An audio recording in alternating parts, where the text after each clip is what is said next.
It was the kind of winter where your breath turns to frost before you've had time to form a complaint. And let's be honest, the early settlers of North America had plenty to complain about. Bitter winds, frozen wells, and a disturbing shortage of anything resembling central heating. Still, they managed, with a few clever tricks, a lot of patience, and the kind of perseverance that only comes from wanting very badly not to die. Now imagine it. The year is 1683. Outside, the forest is a white blur. Snow stacked in lazy drifts against the trees. The sky a dull pewter that promises more snow before you've even finished this sentence. The log cabin, if we're lucky enough to have one, is about as airtight as a bundle of kindling, which, incidentally, it's made from. If you're not so lucky, you might be housed in a sod hut, which is what it sounds like. Dirt pretending to be architecture. Inside, the scene is, well, it's rustic. There's a fire, yes, but it's flickering. Glow is less warm embrace and more dim optimism. The fireplace is wide enough to walk into, but drafty enough that it almost cancels out its own warmth. One end of the room is reserved for drying herbs, salted meat, and mysteriously lumpy cheese. The other end, beds more or less. If you've ever tried sleeping on a straw mattress after someone else has used it as a pillow, a sled, and a sheep, you'll know the early settlers' definition of comfort. But still, they endured. One of their oldest secrets? Layering. Clothes were not merely adornments, they were survival systems. Flannel shifts, woolen breeches, linen chemises, mitts made from whatever was lying around, squirrel, rabbit, that one fox who looked at you funny, and cloaks thick enough to pass as portable sheds. At bedtime, you didn't so much change into pajamas as you slowly lowered yourself into deeper levels of wool. They also used the sleeping family pile, a charming tradition wherein everyone, from the smallest infant to the grumpiest patriarch, shared sleeping space in a single large bed or quilts on the floor. While today this would violate multiple fire codes and personal boundaries, back then it was just how you fought off frostbite. It also meant you didn't have to hear Aunt Margaret's ghost story about the snow witch alone in the dark. Comforting, in a way. Now, did everyone snore? Absolutely they did. But between the snoring, the fidgeting, and the whimpering of someone dreaming about being frozen like a deer in the root cellar, you kept warm. And that's what mattered. As daylight hours shortened, so did expectations for productivity. It wasn't laziness, it was survival. In the winter, early settlers adopted what could best be described as semi-hibernation. Chores were condensed into critical hours, feeding animals, splitting wood, and hauling water, often through snowdrifts taller than your enthusiasm. The rest of the time was spent near the fire, mending tools, twining thread, telling stories, and pretending not to notice that the stew was just water with dreams of potato. And that stew, it bore no resemblance to the hearty, eat-your-feelings kind we know today. The winter meal palette involved whatever you had in the root cellar, dried larder, or smoked shed. Think turnips, salted pork, fermented cabbage, and the occasional ghost of a garlic bulb. Bread was heavy, sour, and often baked once a week in bulk. It could also double as either chess pieces or emergency building material, depending on hydration levels. Tea wasn't necessarily the calming herbal elixir we think of. Sure, if you'd stocked actual tea leaves, you were doing well. But for many frontier families, tea was made from pine needles or boiled bark, which, though technically warm, tasted suspiciously like despair. To cope, they told stories. Long, meandering tales meant to stretch the hours and distract from how much colder your left foot was than your right.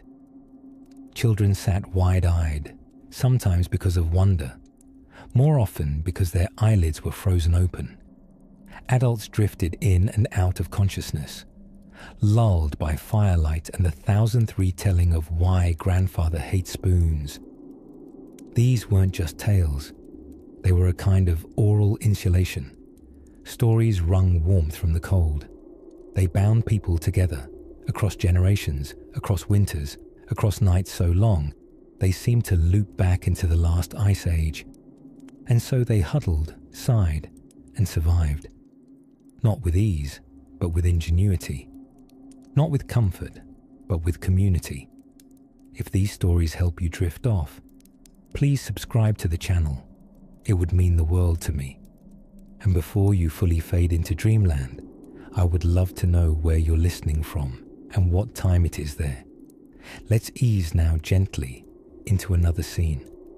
Imagine, if you will, a cabin, more draft than dwelling, tucked between frostbitten trees and an almost poetic amount of snow. Thick, pillowy drifts blanketed nearly everything, including the hope for warm toes.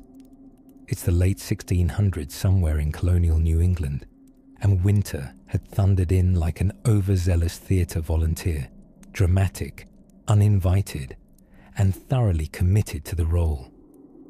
Life for early settlers was a bit like camping, only colder, more dangerous, and without the assurance of s'mores. Their homes were often one-room wooden structures built in a tremendous hurry before the first snowfall. These cabins had gaps you could see through, walls thinner than a pilgrim's patience, and no central heating, unless you count burning half the furniture by February.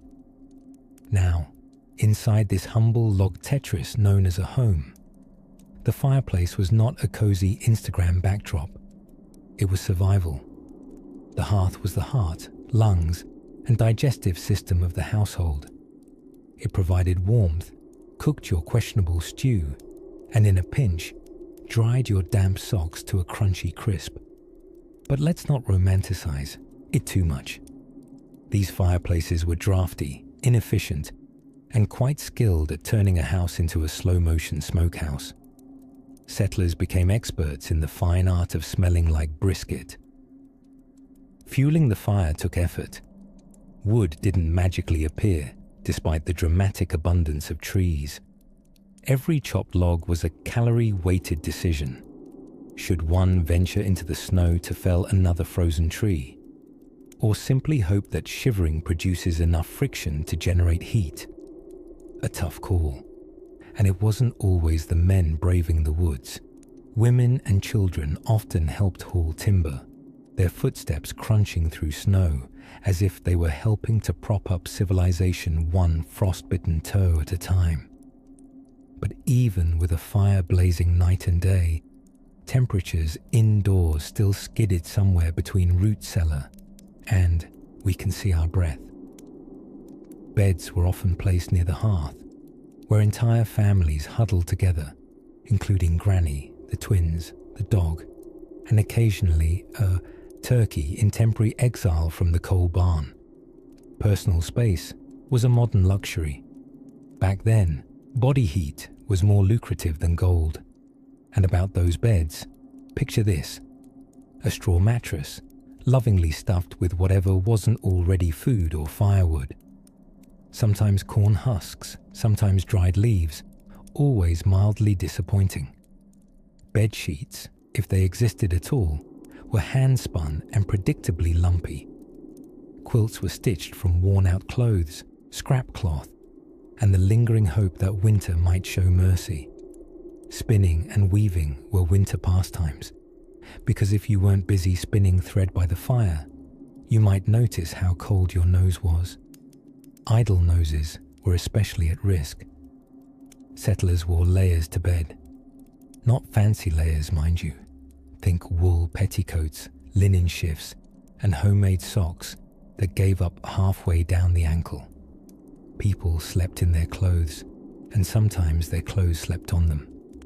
A good wool cap kept the noggin warm, and a few folks even swore by tucking warmed stones under the blanket as makeshift radiators. Of course, if the stone still had a little ash on it, well, consider it rustic exfoliation. Windows, such as they were, didn't offer much insulation. Glass was expensive and rare.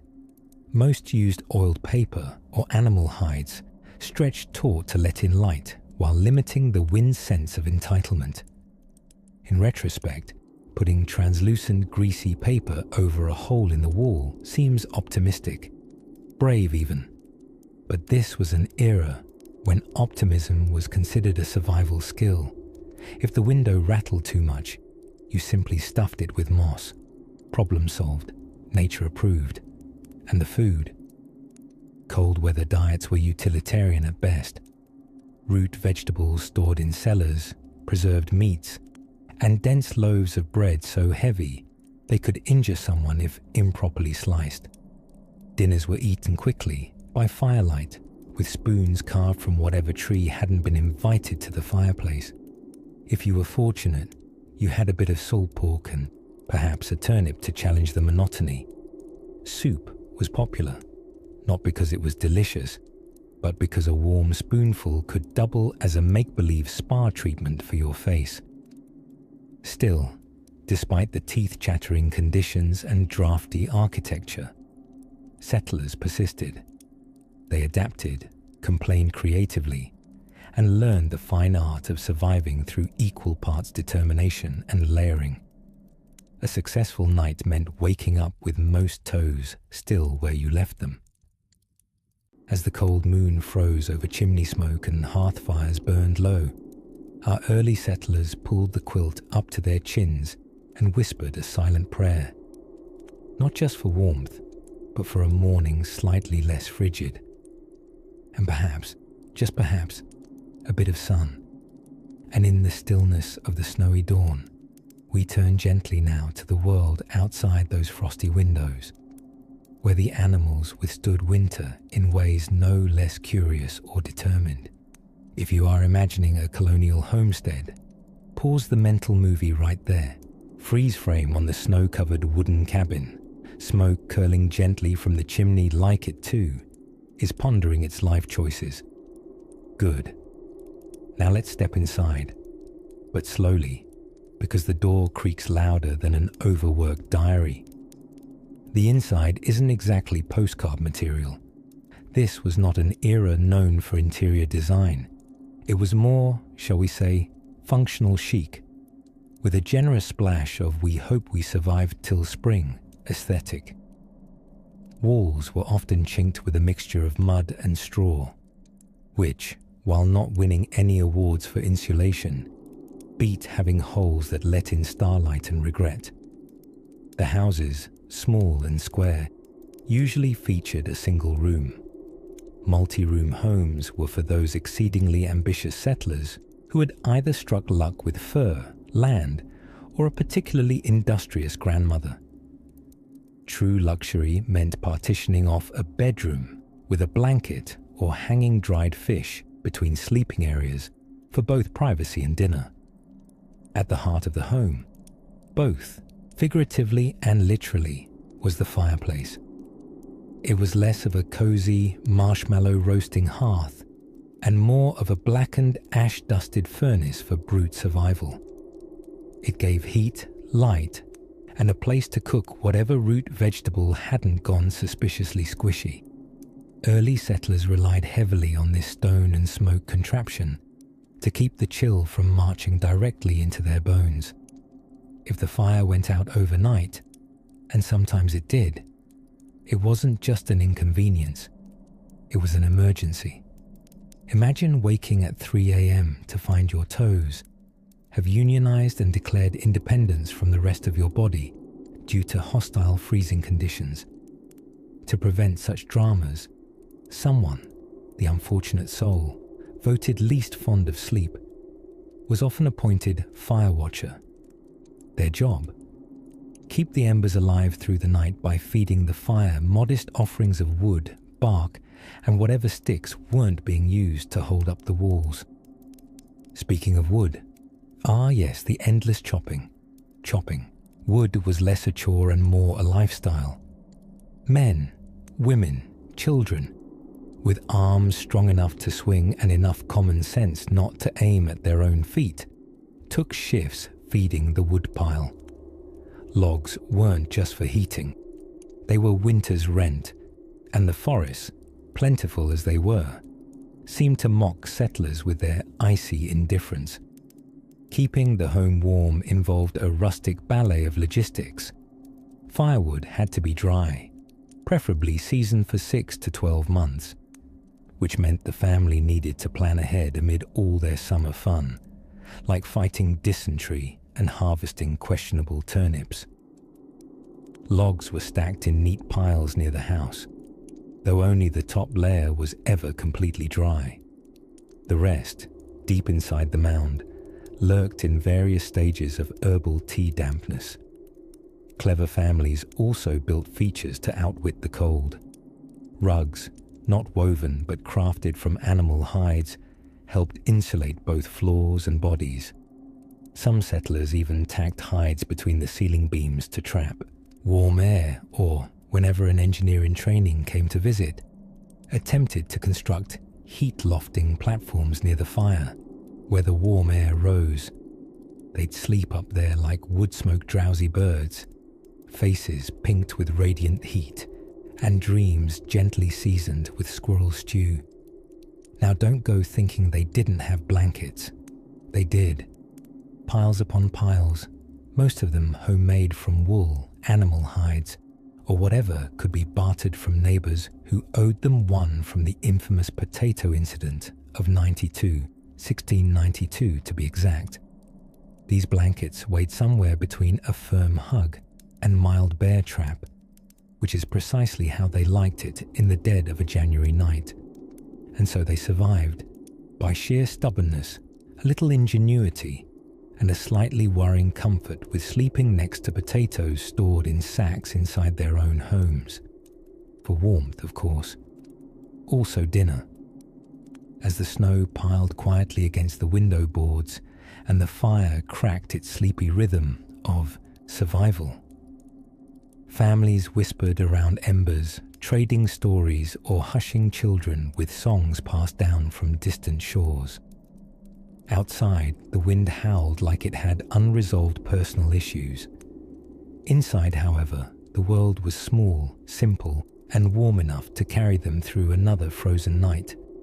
Now that our toes are toasty and our historical fire well stoked, perhaps we might explore precisely how the earlier settlers fed themselves during this frosty season, without succumbing to spice withdrawals or cabbage fatigue. If you were a colonial settler gazing out at the brittle horizon of a snowy December morning, you'd probably be wondering if your toes were still attached to your feet, or if they'd silently resigned sometime in the night. The wind wasn't just a breeze. It was a medieval insult.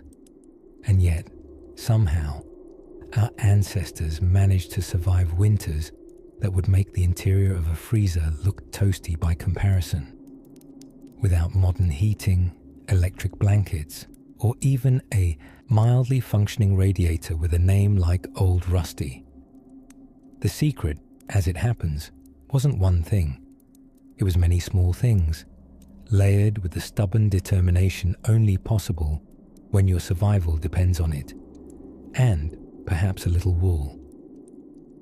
Let's begin with houses, tiny, grumbling structures made of timber and wheels of iron. If you ever stepped into an 18th century settler's cabin, your first impression might be, well, this is cozy. Your second thought might be, why is my breath visible indoors?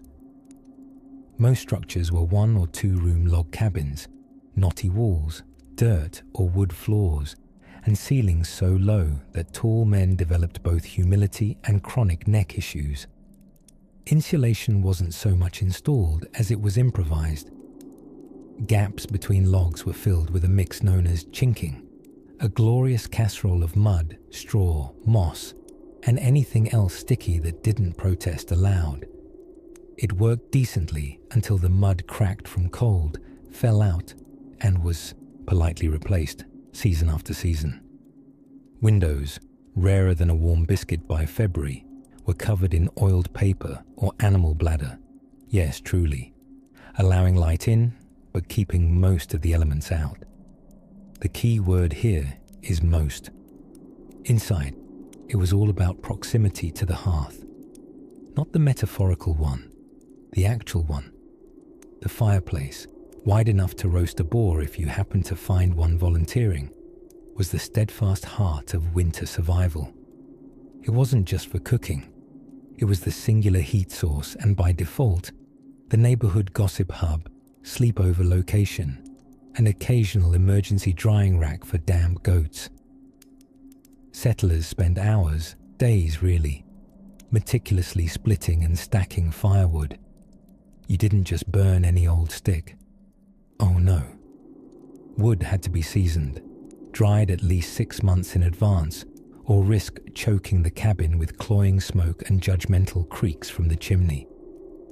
Hardwoods like oak, hickory, or maple were the aristocrats of firewood. They burned hotter and lasted longer. Softwoods, by comparison, were somewhat scandalous, spitting out sparks, burning too fast, and leaving bedsheets looking slightly singed. Fun fact, some settlers brought a tradition known as the banked fire. Every night, before retiring, they'd carefully cover embers with ashes to insulate them and keep them smouldering until morning. If successful, they could stir them with a breath and a prayer the next day, coaxing the fire back to life, like a very slow and cautious phoenix. Nighttime was an exercise in both optimism and layering. Blankets, few and handmade. Settlers used quilts so thick they could double as modest battlements. Nightcaps weren't whimsical fashion statements, but practical accessories designed to prevent you from waking up with frost crisping your scalp. People slept in shifts and in close huddles. The family piled in like tree rings around the center of warmth. And yes, sometimes livestock shared space, particularly if you were the kind of farmer who whispered sweet nothings to your milk cow or worried that your chickens preferred the parlor's ambience. Sharing body warmth was less weird and more of an insurance plan. The chicken might not have had thrilling conversation, but it kept your nose from freezing off. Now, if you're wondering what they ate to keep their internal furnaces stoked, well, that's a whole other steaming bowl of quirks. Think of stews thick enough to stand a spoon upright, fermented things best not described before bed, and root vegetables starring in more meals than one might consider polite. But before we forage into early American comfort food and the curious politics of turnip storage, let's gently snuff out the candle of this chapter. The fire in the hearth is still glowing softly, and the logs settle with a sound that's halfway between a sigh and a sleepy whisper. All is quiet, except for the wind outside, threading through the trees like an old folk song. Cold, yes, but no match for stubborn souls, good firewood, and 13 wool blankets sewn by candlelight. By mid-November, the air itself seemed to have grown teeth. It bit noses, nipped at fingers, and gnawed its way beneath even the most stubbornly layered petticoats and breeches. And yet, for early settlers, this was simply the opening overture to what they'd affectionately call a proper winter, and what modern humans might more accurately term a relentless seasonal punishment with occasional frostbite. You see, before central heating and electric blankets, warmth wasn't something you dialed up. It was an achievement, a team sport, a shape-shifting game of who can survive the longest without losing a toe. Inside their drafty cabins, which were often about as airtight as a strainer turned upside down, early colonists had to get creative in the war against winter's icy fingernails. The first thing you'd notice upon entering one of these homes wasn't the decor, which was mostly wood with accents of more wood, but the fire, a crackling heart at the center of the room, as hard-working and irritable as a colonial blacksmith with a head cold. Fireplaces did a heroic amount of heavy lifting. They cooked the food, dried the socks, scared off the chill, and occasionally burnt down the house if someone got a little too cavalier with the kindling. Still, they were tragically inefficient by today's standards. For every tablespoon of heat that stayed inside, several buckets of warmth wafted uninvited up the chimney like a bad joke. So, settlers layered up. Wool was the fabric of survival, scratchy, smelly, but steadfast. Men stuffed themselves into breeches, stockings, shirts, waistcoats, and coats, while women bundled beneath petticoats, shifts, stays, shawls, and caps, creating silhouettes that, on windy days, might roll instead of walk. At night, they retired to bedchambers that were cooled to perfection by large, ill-fitting windows and walls built by optimism rather than insulation. Families often shared beds out of necessity, pressing themselves together like spoonfuls of slightly terrified oatmeal. For those who lived alone, a hot brick wrapped in flannel at the foot of the bed acted as both heating device and, arguably, a bedtime companion. Because nothing says romance quite like a chunk of Earth's crust dressed in linen. Of course, there were those blessed with masonry privilege. If you were lucky enough to own a home with a beehive oven smouldering at the back, you could cheat nature a little. After a good day's baking, these ovens stayed warm long into the night. If you didn't mind your walls occasionally auditioning as a sauna. But perhaps the most curious invention of all was the bed warmer, a shallow metal pan filled with coals attached to a long handle. Settlers would slip this contraption between the bed sheets just before turning in, sliding it back and forth like a slow-motion fencing match with the devil himself. The goal was to warm the bed without setting it alight, a delicate dance that required both patience and an excellent homeowner's insurance plan, which of course no one had. Now, lest we imagine our ancestors spent every evening huddled in misery, we must give credit where it is due. Winter, for all its frostbitten moodiness, offered something rather precious too: time. With the fields frozen and daytime hours shortened, families spent long evenings indoors, spinning tales by firelight, mending clothes by candle, and trying to ignore Uncle Silas's long-winded theories about why chickens probably caused the last thunderstorm. There were songs sung in half-whispers, stories that grew taller with each retelling, and the subtle wonder of realizing that even in the face of bitter cold and biting winds, the shared warmth of community, however cramped, however scratchy, could turn a dark winter's night into something close to magic. And so they carried on, wrapped in wool and wit, fortified by soup and stubbornness. Each ember in the hearth glowed with quiet defiance. Each draft under the door was met with another quilt, another prayer, or in some cases, a strongly worded muttering about the carpenter's questionable craftsmanship. Outside, the snow continued its soft dominion, piling up quietly, as if the earth, like the people who walked upon it, needed a long, deep rest. And as the wind howled its ancient lullaby through the trees, those within closed their eyes, dreaming not just of warmer days, but of the curious comforts they'd discovered in the cold. Soon, in a small log cabin nestled in the hush of the wilderness, someone would attempt to make candles from scratch, with livestock tallow, smoky ambition, and a very questionable smell. But that, as always, is a story for another firelight. If you were a colonial settler staring down the barrel of a howling January wind, you didn't ask much of life. Just a roof that didn't collapse under snow, boots that didn't swallow your toes, and food that didn't bite back in the dark. But above all else, you craved fire, the flickering ambassador of civilization and warmth, preferably one that didn't burn your house down accidentally. Fire, back then, wasn't just comforting, it was crucial. Without it, your stew turned into soup cycles and your body into something unpleasantly statue-like. Yet making fire, now that was a process, not a button. You couldn't just shout at a metal cylinder and have it respond with heat and soft jazz music. You had to coax it, charm it, flirt with it using flint, tinder, and sighs of frustration. Let's talk about hearths.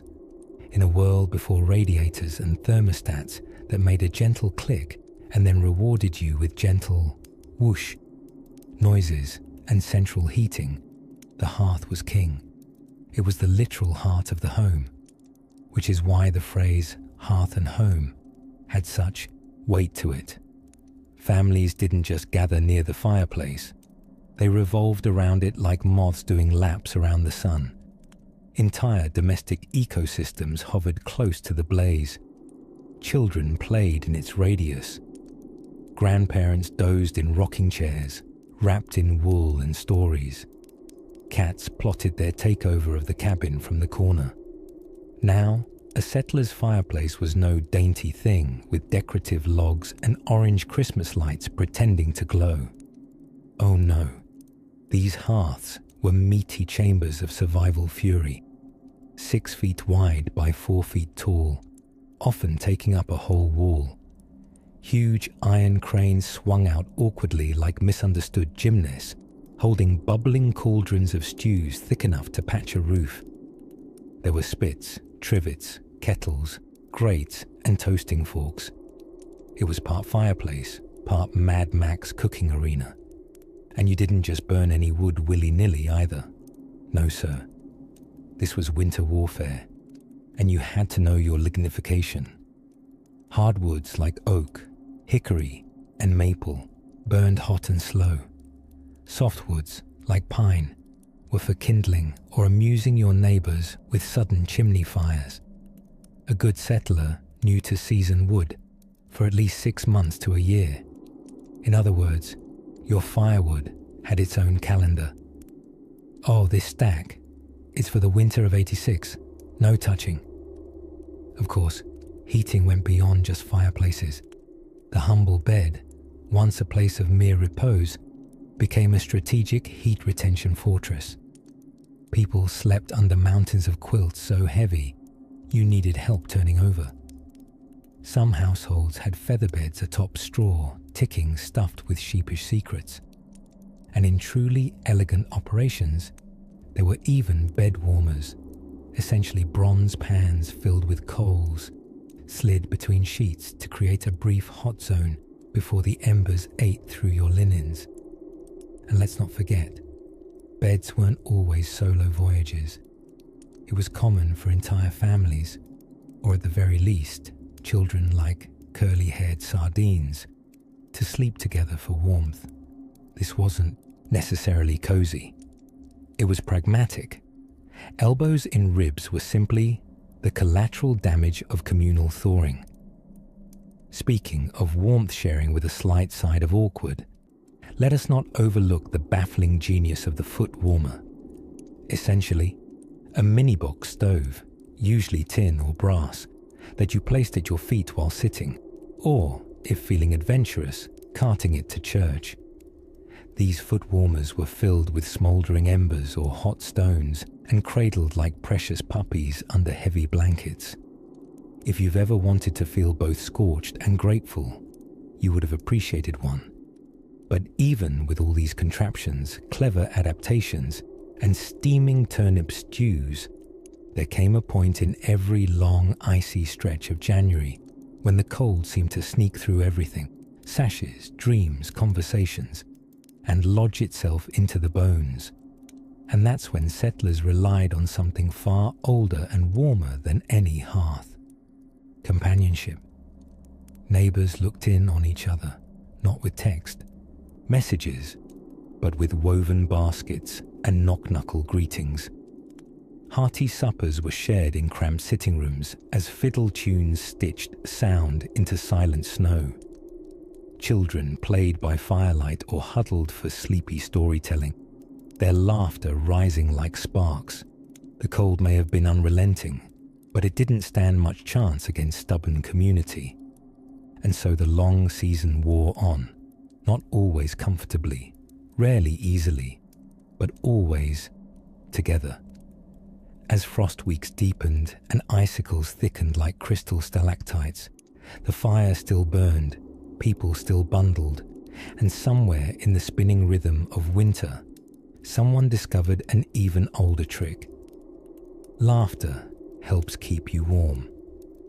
Next, under the low eaves of sod-roof shelters and the soft scrape of snowshoes on icy trails, we'll wander into the curious art of winter clothing, because nothing says I am ready for sub-zero drama quite like a linen shirt, 10 layers of wool, and, surprisingly often, elk moccasins.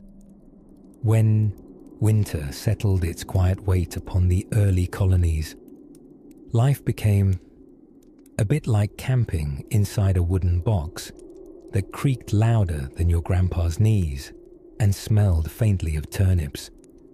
But however bleak things might have seemed, the settlers had a surprisingly long list of tricks, traditions, and questionable logic to keep their fingers from freezing off. First, let's talk fashion.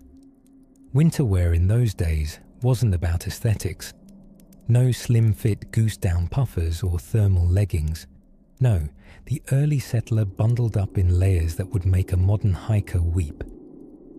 Undergarments, wool, scratchy and earnest.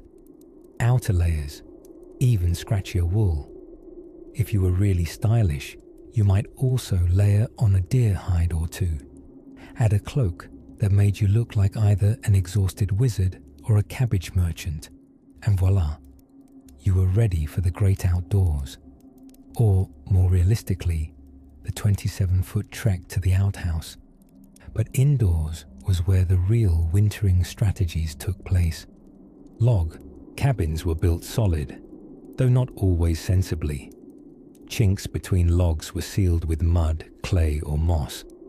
Whatever could be smooshed into a gap with a stick and hope.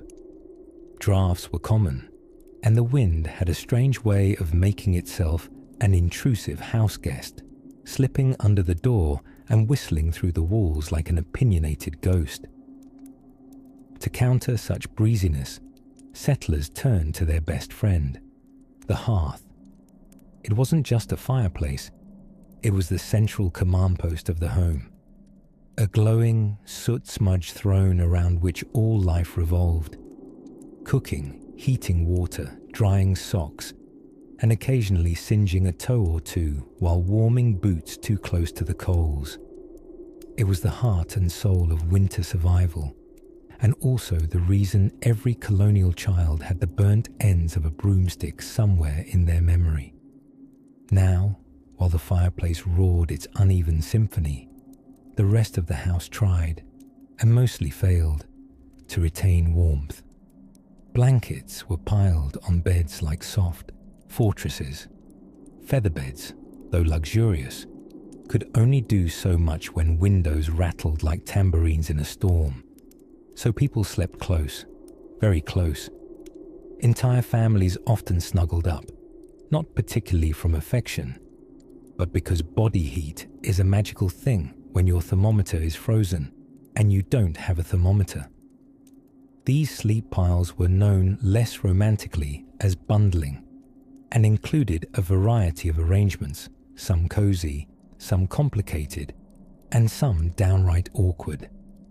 In less spacious homes, you might find yourself spooning next to 3 siblings, a visiting uncle, and a dog with unidentifiable odors. Privacy was a concept entirely foreign to survival mode. Speaking of animals, they weren't just family if they had names. They were heaters with legs. Farm animals were sometimes brought indoors during the harshest nights. Chickens clucked contentedly by the door. Pigs found nooks near the hearth. Cows, large and slightly bewildered, were occasionally tucked into corners of barns attached directly to homes. Early settlers understood something modern people sometimes forget. If a creature gives you warmth, love, or bacon, you should probably keep it nearby. Food-wise, the winter pantry was a shrine of culinary hope. There were root cellars, usually dug into the earth, dark and damp and lined with shelves covered in jars and sacks, and the occasional squeak. Here'd be pickles, sauerkraut, dried beans, salted meats, and enough turnips to inspire a lifetime of poetic metaphors about suffering. Hot drinks were a blessing of the era.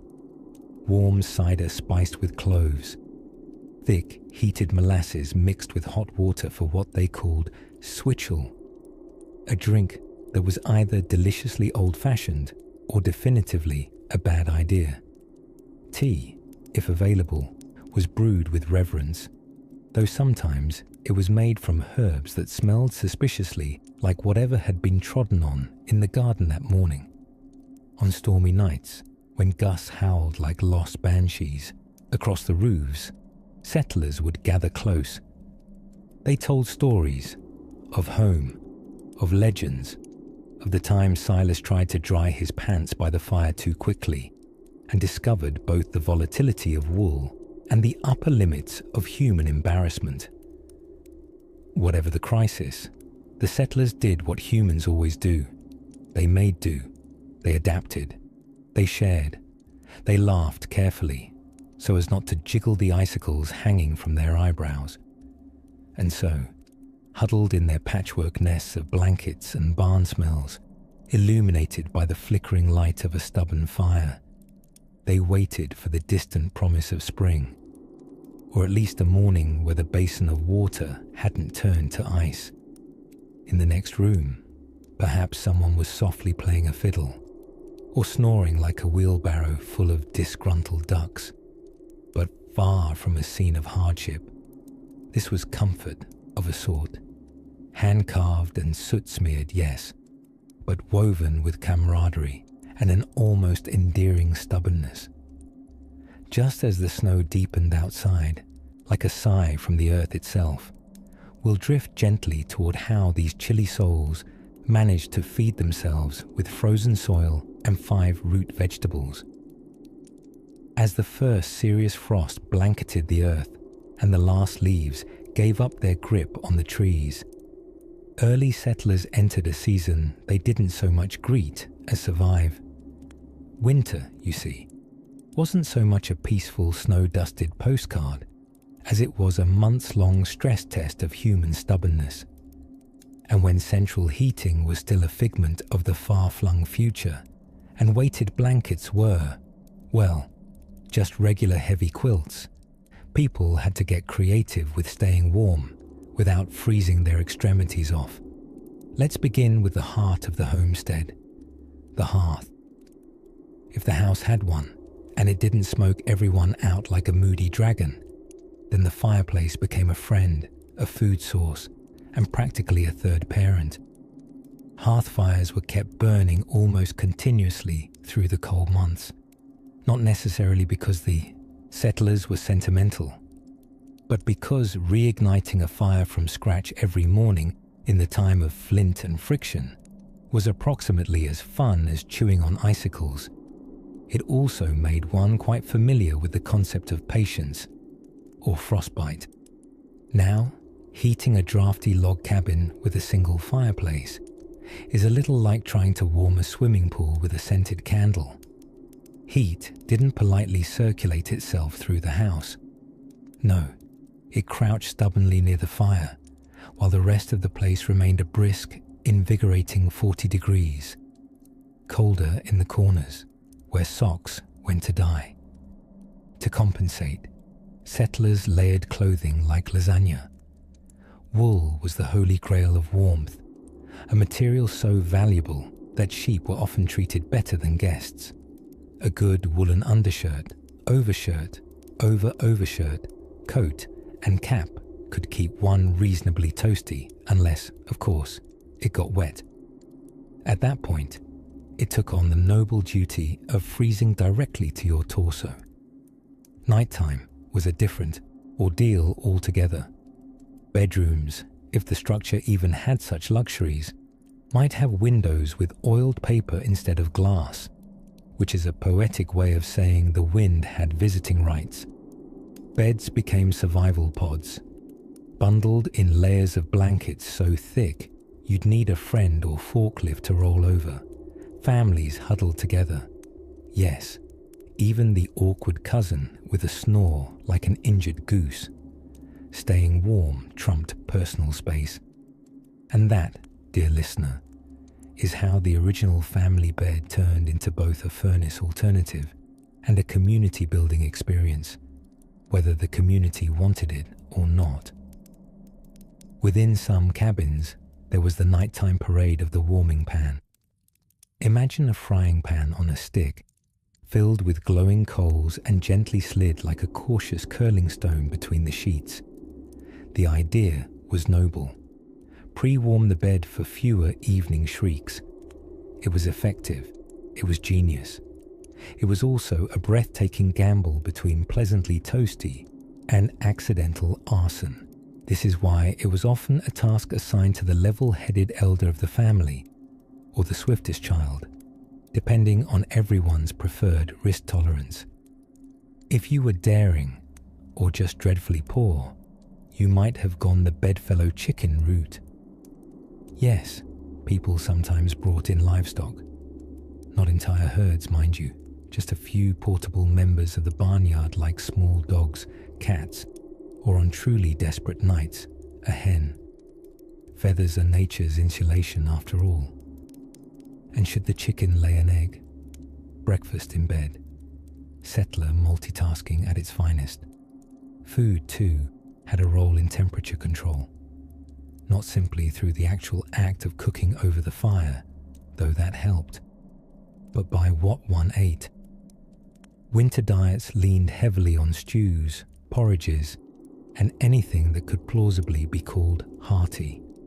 Root vegetables, salt-cured meats, and sorrowful-looking dried apples were standbys. These dishes offered calories and warmth, and if you ate quickly enough, you could momentarily forget you couldn't feel your toes. Some settlers had the great fortune or mild regret of living in communities with more technological sophistication, where iron stoves began to replace the open hearth. These cast iron marvels distributed heat more evenly and came in delightful styles such as boxy, even boxier, and slightly scorched by last night's stew accident. They were heavy, temperamental, and provided delightful surface burns at the faintest touch, sort of like a medieval radiator crossed with an emotional support appliance. But perhaps the most surprising method of warmth was storytelling. When the fire was lit low and everyone was wrapped in furs like strangely articulate burritos, out came the folk tales, ghost stories, and dubious family lore. Words filled the gaps that warmth could not. And in those moments, among the creaking logs, the scent of wood smoke, and the slow drift of snow falling outside, the chill of winter softened, if only a little. As the night deepened and families listened to voices bouncing through the flickering candlelight, another day of cold survival gently closed its chapter. And somewhere beyond the silence, with snow thickening against the window panes, another humble miracle was underway. The morning's first hint of warmth, to be carried not just by fire, but hands, human and wool-wrapped, always preparing for what would come next. Winter nights on the frontier were the kind that crept into your bones, pulled up a chair by your spine, and refused to leave. They didn't knock. They simply arrived, blanketing the world in silence and rhyme, and making even the most stubborn roosters reconsider their commitment to early mornings. But where there is frost, there is also ingenuity, and just a dash of human stubbornness wrapped in wool. Now, if you're imagining quaint log cabins glowing from within like gingerbread houses, with everyone gathered around a roaring fire, holding mugs of steaming herbal mystery, well, yes and no. Early settlers did indeed aspire to that vision. The reality, though, was often more splintery. To start, let's talk about the fireplace, the undisputed monarch of winter survival. Ah yes, the fireplace, equal parts lifesaver and smoke machine. It was typically a monumental stone structure in the middle of the main room, not just for cooking, but because central heating had yet to show up fashionably late by about 200 years. Settlers would burn whatever wood they could find, oak if they were lucky, pine if they were desperate, and mystery twigs if they were out of everything else. Fires would smolder through the night, often banked with ashes just before bed, an early version of putting the fire on sleep mode. If it failed, well, your nose might freeze to your own mustache by sunrise. But the true beauty of winter survival wasn't just in the fire. It was in how people adapted everything around it. The hearth wasn't just for heat and cooking. It was also for drying wet socks, warming up ink to write religious thoughts or grocery lists, which mostly consisted of get more firewood, and housing the occasional cat willing to serve as a makeshift foot warmer. Yet, even the best fire could not be everywhere at once. Cabins were notoriously drafty, often made from hastily notched logs, not yet tight enough to keep out both the wind and curious mice. So settlers had to get creative. They employed what historians affectionately call bed-warming strategies, which included heated bricks wrapped in cloth placed under the covers, cuddling up to livestock-sized dogs, or, if all else failed, sleeping with a fellow family member, children included, piled together like particularly chilly pancakes. Now, while bed-warming pans sound luxurious, don't be fooled. They were basically metal pans filled with embers, slid between sheets to chase out the chill, and sometimes accidentally said sheets on fire. It was the early settler version of playing with matches in bed, which, for the record, we still don't recommend. Of course, insulation was key, and here, settlers proved themselves rather resourceful. Walls were often chinked with a mixture of mud and straw, an earthy plaster sometimes referred to as daub. It cracked in the cold, collected bugs in the summer, and had a certain artisanal rustle when the wind blew hard. But it kept the worst of the chill out. Mostly. Windows, if they had them at all, were single-paned and fit loosely, as if glass had timidly shown up to a party it wasn't sure it was invited to. This meant winter drafts were regular guests, and curtains were thick, woolen affairs. If that didn't suffice, settlers simply nailed oil-soaked paper over the window frame, turning their view of the world into a slightly flammable smudge. Even clothing doubled as survival gear. People didn't undress to sleep unless they were feeling wildly confident. Linen shifts and woolen nightcaps were the pajama set of the day. Quilts were stacked so high that once a child was tucked in, they weren't seen again until spring, or until someone dug them out to help with the morning chores, whichever came first. And food. Oh, the food. If you snuck out of bed to peek into the simmering pot hanging over the fire, you'd likely find a stew that had been evolving for several days, sometimes with portions living, if you will, in overlapping centuries. Early winter stews became late winter stews with fresh ingredients added as needed. It was sustenance, yes, but also sort of a family pet. Despite all these challenges, there was something profoundly cozy in the way settlers responded to winter. It wasn't just about enduring. It was about wrapping life in wool, tallow, and team spirit. Neighbors shared salted pork, swapped firewood for homemade mittens, and gathered for communal storytelling. A social event and antiperspirant-free sauna brought to you by shared body heat. And as the moon rose over frozen fields and cabins glowed with flickering firelight, the long winter night slowly wrapped itself around the sleeping homesteads like a hand-stitched quilt, cold on the outside, warm beneath. In the next quiet moment, let's step away from the hearth and into another wintry wonder, how settlers kept their food from freezing, or sometimes froze it on purpose.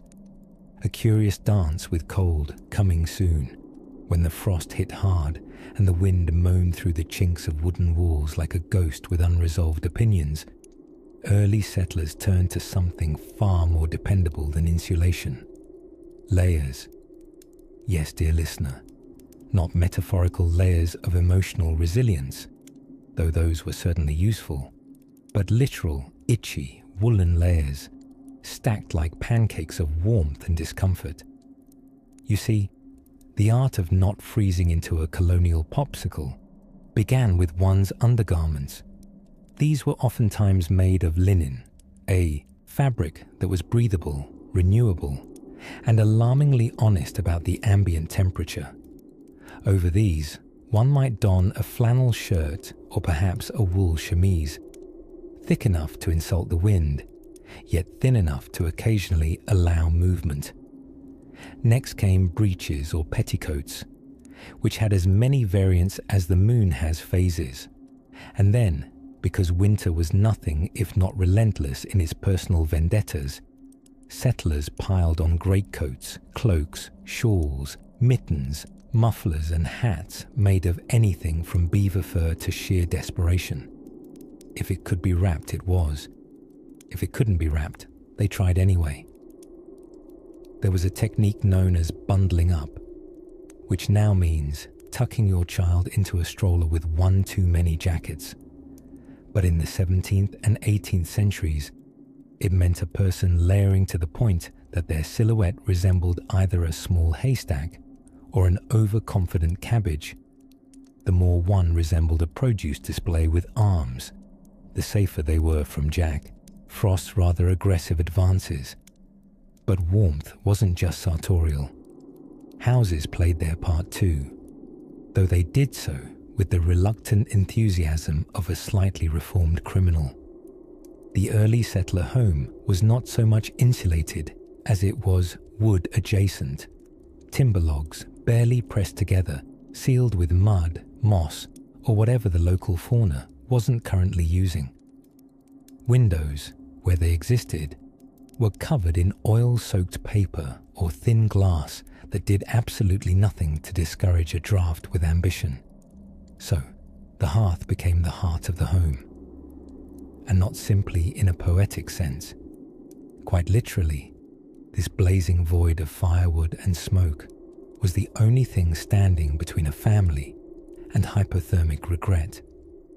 Families would gather around it like moths, like loyal supplicants, or like people who ever so slightly feared freezing in their sleep, because they did.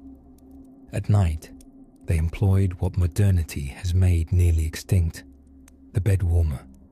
This was often a metal pan with a long handle, filled with hot coals, ideal for preheating the bed and also for pretending that technology had advanced beyond softly glowing rocks. It was a delicate operation, of course. Knock the bed warmer a bit too hard against the feather mattress, and suddenly the quest for comfort turned into an unplanned barn fire. Cozy, yes, but with consequences. Speaking of beds, settlers often slept several to a room, even multiple to a bed, not simply for lack of space, but for shared body heat, which in the wintertime made your brother-in-law's snoring a small price to pay. Children, too, were tucked in like pastries beneath quilts, nestled between siblings, grandparents, and the occasional inexplicably fearless cat. Quilts themselves were masterpieces of domestic defense. Some were patchworks of necessity, made from scraps of old dresses, trousers, and flour sacks. Others, lovingly stitched in patterns dense enough to stop a breeze and maybe even hurt its feelings. Quilting became a communal winter activity, an indoor sport of survival wrapped in the illusion of art. And it was art truly, but art that could lower your risk of frostbite. Of course, nothing says I'm warm at heart like food, and so settlers often consumed winter meals that bordered on thermal insulation. Stews simmered for hours, root vegetables, hunks of salted meat, all melded in a cauldron thick with flavor and vague animal memories. The warmth of such a meal could fortify even the most reluctant snow shoveler. And for dessert, a mug of hot molasses water, or, if you were lucky, syllabub, a whipped delight that sounds like a sneeze but tastes far better. In the end, the early settlers' winter wardrobe, home, and dinner table all worked together in a wool and smoke-scented alliance against the cold. Not always elegantly, not always comfortably, but almost always successfully. And just as the fire settled into embers, glowing like sleepy eyes behind soot-fringed lids, the night carried in quieter thoughts, and perhaps stories murmured under blankets about seasons past. Because once you've swaddled yourself like a burrito, filled your belly with carrot-laden stew, and huddled with your peculiar but warm family, there's not much else to do but wait. Wait for morning, and prepare for the snow-choked affair known as water collection. But that too has its marvels. As the December sun made its reluctant appearance, barely grazing the tops of snow-crusted trees with a moody golden hue, another essential, if often unheralded, hero of winter survival stirred quietly in the early settler's cabin. Insulation that wasn't insulation. Not in the way we know it, anyway. There was no pink fiberglass, no foam boards labeled R-value, and certainly no YouTube tutorials about sealing drafts with expanding foam and ambition. No, settlers had to get a little more inventive, or perhaps just stubbornly accepting. First, there were the walls themselves. In many cabins, especially those in the New England backwoods, the logs were laid tight, but they still weren't tight enough for January's breathless howling.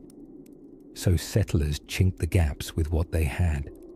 That meant clay, mud, moss, straw, or, in an act of genuine domestic hope, a little horsehair if your mare was shedding and you had more optimism than insulation. Did this keep the cold out completely?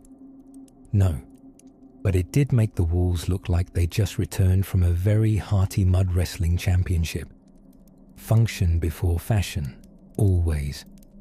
Inside, insulation was less about architecture and more about layering. Imagine dressing your entire home in a series of coats from the inside.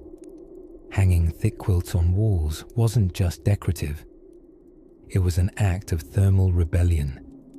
Housewives would piece together heavy drapery from old blankets and worn-out garments, creating a patchwork that was aesthetically confusing but physically effective. Floorboards, often hastily assembled from whatever sawmill scraps were available, leaked heat like a gossip with a secret. So rugs were layered like sedimentary rock.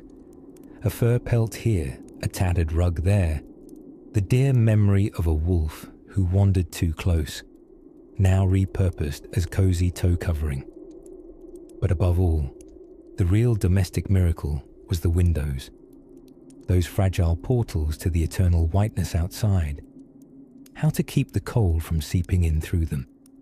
In wealthier homes, or in cases of extreme optimism, they might have had glass panes, thin, imperfect, wobbly glass that muffled the snowstorm visually, but not thermally. More often than not, Oiled parchment paper was used as a substitute. Yes, parchment. Like the Declaration of Independence, only slightly greasier and much more enthusiastic about domestic service. Settlers would stretch it across the window frames, coat it in animal fat or linseed oil, and let it dry. The result? A sort of frosted glass effect that looked like your window had a cataract, but it blocked wind and let in just enough light to continue hunting for your misplaced left mitten. Now, for particularly drafty evenings, and let's be honest, most evenings were, mattresses might be moved closer to the hearth. But hearths weren't some all-night Netflix fireplace loop. They roared when fed and sulked when not. So warmth was an enterprise involving embers fanned gently, logs rationed like gold, and children stacked lovingly like cordwood for shared body heat. Ah yes, body heat. Nature's original space heater. Large families enjoyed one unspoken winter benefit: more warmth. In bed, the eldest child might sleep with the youngest, both of them surrounded by siblings like spoons in a drawer. Grandparents often claimed the warmest corner nearest the stove, deploying both wisdom and aching joints as justification. And if you had a dog, congratulations. That furry rascal was now a prize space heater on legs. Cats, when they deigned to acknowledge your chilly existence, could also be pressed into service, though only under stern negotiation and the implicit threat of more dogs. That's not to say insulation efforts never crossed over into village-wide creativity. Some communities built double walls, filling the gaps between with sawdust. Others banked snow itself against houses, proving once again that if you can't beat winter, you might as well press it into loyal service. And so, with homes wrapped in quilts, stuffed with straw, and bolstered with a community-wide sense of determined fatigue, settlers faced each long night with a mixture of resourcefulness and resignation. Because in truth, insulation for the early settler wasn't so much a product as it was a philosophy, a whispered promise, a bargain struck with the elements that said, "You may nip at my nose, but you shall not have my toes." As the fire's glow flickered gently against the oiled parchment, casting strange, ghostly shadows across patchwork walls, the settler's world grew still. Tonight, the insulation might not be perfect, but between the draped quilts, the sleeping dogs, and the quiet hum of wind outside failing to get in, it felt enough. And just beyond the cabin walls, beneath snow-laden pines and a moon quietly tending to the stars, lay another secret of survival, one not made of wool or mud, but of a community. Out beyond the snow-crusted fields and creaking pine forests, early settlers began to perform a ritual that was less sacred and more survivalist, staying warm without anything resembling central heating. This was the part of winter where the charm of crackling fires had faded into soot-stained walls and the suspicion that one's eyebrows had been singed off sometime around Tuesday. And yet, somehow, amid the icy drafts and frostbitten boots, they not only endured, but rather quaintly, they made it a lifestyle. Let us begin with a daily marvel. The morning. Not your modern, espresso-scented, fleece blanket kind of morning.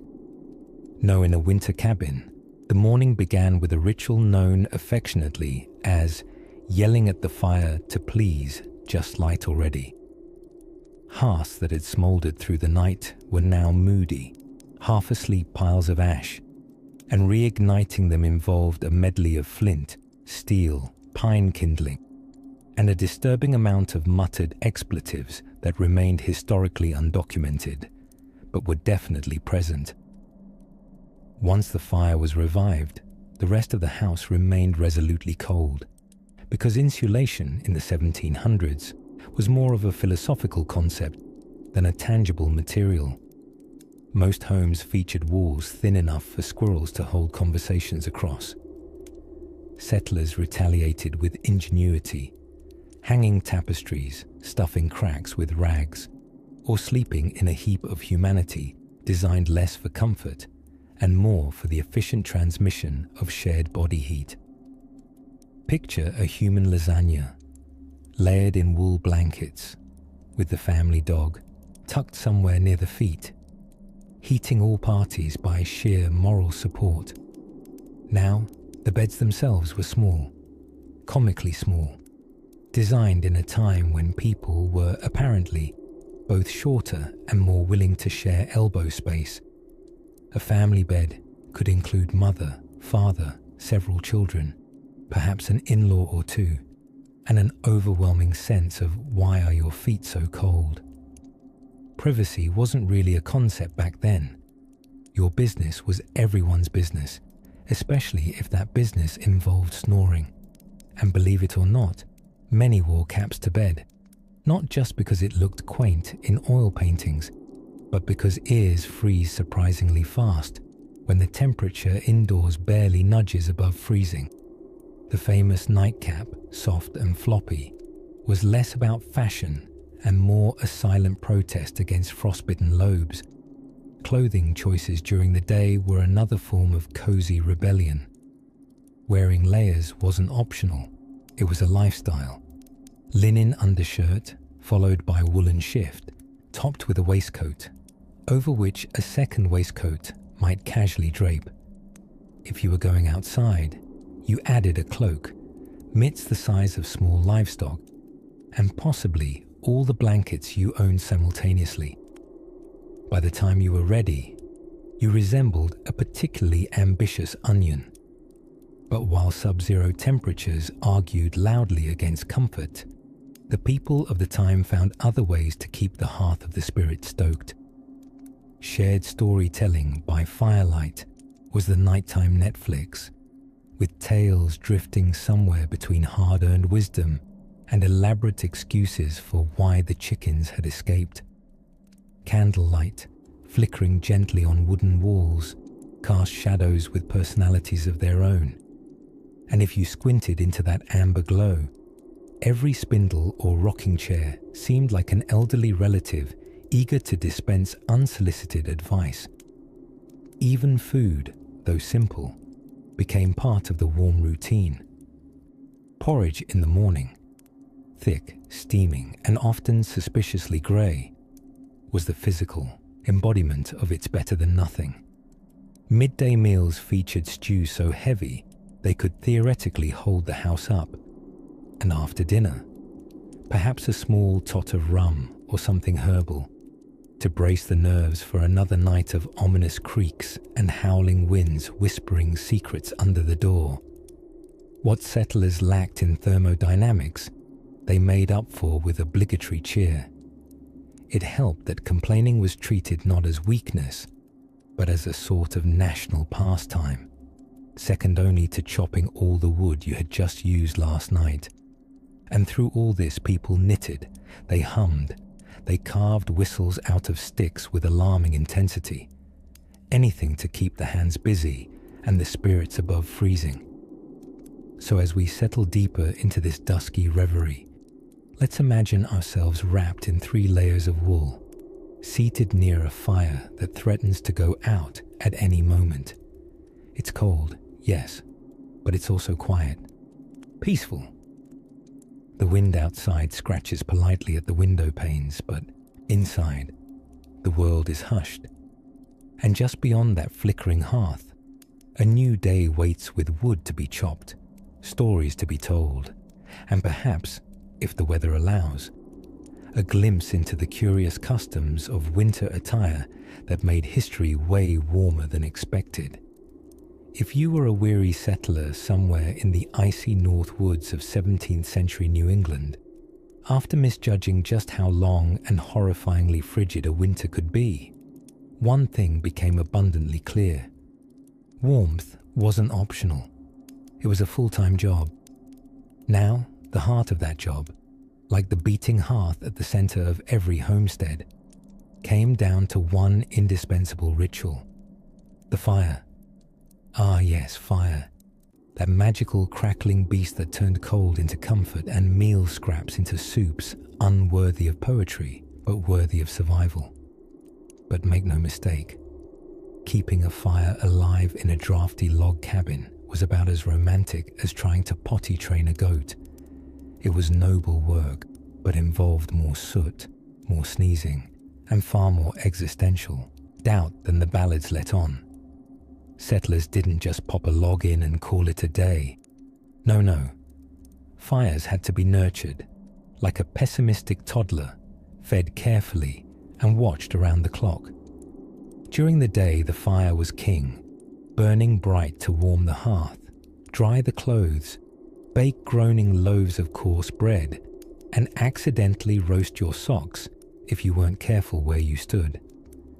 But nighttime? Nighttime was trickier. You couldn't let the fire go out entirely, because rekindling it in the morning meant precious minutes lost to flint striking and grumbling. So instead, our clever ancestors became masters of the banking technique, not to be confused with 21st century investment strategies. 17th century banking involved tucking hot embers deep in ash before bedtime. The thick ash acted like a cozy winter blanket, preserving the heat like a smouldering deposit until dawn. If all went well, you woke up, gave the hearth a little whisper of breath, added kindling, and poof, fire anew. If all went poorly, well, congratulations, it's frostbite o'clock. But fire alone wasn't enough. Not when the wind howled down the chimney like an angry cello player, and the chinks in your cabin let the air in with all the subtlety of an enthusiastic burglar. So insulation, they got creative. Woven rugs hung on the walls to keep out drafts. Straw stuffed into cracks served as a kind of homemade foam insulation, if foam were extremely flammable and known to house entire civilizations of mice. Animal pelts were layered on beds, occasionally while the animals were not yet done being alive, and beds themselves. Oh yes, the classic answer was the trundle bed, or better yet, beds with heavy curtains. Not for style, but for survival. That's right, 4-poster beds had practical beginnings. Close the curtains, trap your body heat, and suddenly your bed became a human-sized slow cooker. How's that for snug? And let's not forget the humble bed warmer.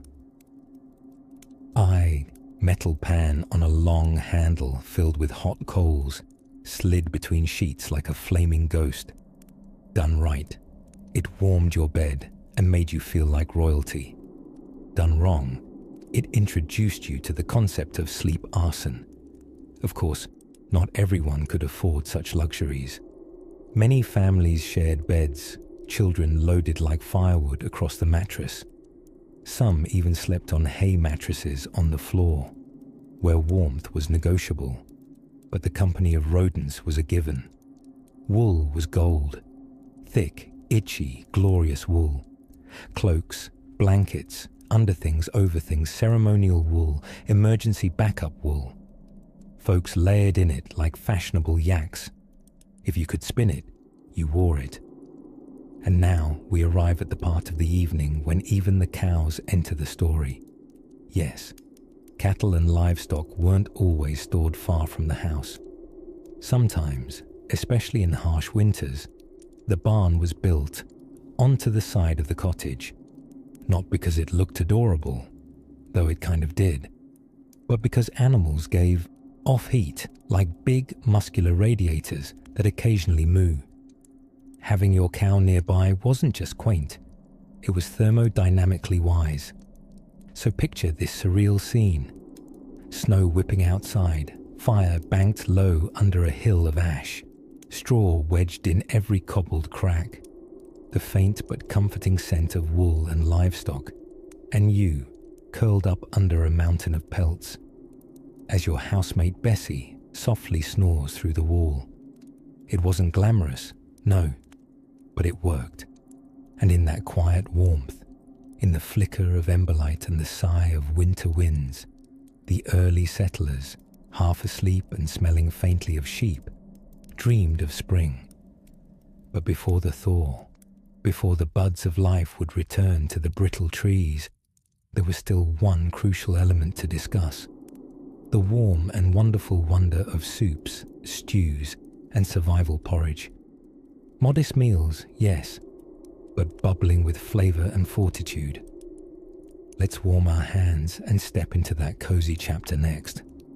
By the time January brought its full, frozen opinion to bear upon the cabin-heavy hills and homesteads of early America, the settlers were well into the rituals of a winter routine, a routine that mingled patience, resolve, and, where possible, the unapologetic pursuit of coziness. Now, mind you, cozy, in the colonial sense, didn't quite include electric blankets, pumpkin spice lattes, or fluffy socks depicting cartoon snowmen. What it did include, however, was a slightly charred squirrel stew, layers of wool that doubled as insulation, and a statement piece, and the vaguely optimistic scent of dried herbs hanging from rafters like little green chandeliers of hope. Let us pause for a moment and peer into the soft, flickering heart of a colonial hearth. The fireplace was not just the Netflix fireplace video of its time. It was the true center of life and something of a multi-trick pony. Heat source? Absolutely. Place to cook your unseasoned root vegetables to a state of near edibility? Certainly. Object around, which the entire family huddled with the practiced closeness of sardines? Without question. In those days, central heating was an idea so foreign, it might as well have been powered by witches or Frenchmen. Instead, families relied on the age-old method of simply keeping a fire burning and wearing every article of clothing they owned at once. If layering were a sport, colonial families were elite-level competitors. On particularly frigid nights, they'd throw on a cap to sleep. Nightcaps, not just for Dickensian drama queens, but practical little woolen helmets of warmth for your exposed cranium. And the mattress situation was bouncy in its own rustic way. Beds were often stuffed with straw, corn husks, or feathers, the latter being the most luxurious and therefore the least sneeze-friendly. Depending on one's fortune or lack thereof, the mattress of winter might smell faintly of last season's corn harvest, molting geese, or damp wool that had given up its last hope in late November. Yet, families found warmth not just in fires and fabric, but in each other. The whole lot of them, parents, children, and the occasional overly familiar goat, would pile into the same bed on the coldest of nights. It was less family bonding time, and more communal heat source with commentary. One might say it was the snuggling equivalent of an open-plan office. There were no walls, little privacy, and someone was always snoring. Now, what about food? Glad you asked, dear sleepy historian. Winter cuisine was an exercise in creativity, or perhaps courageous restraint. You see, the autumn's generous harvest had long since vanished into root cellars or the mouths of hungry adolescents. What remained was preserved, pickled onions, smoked meats, and the kind of sourdough that could double as a doorstop.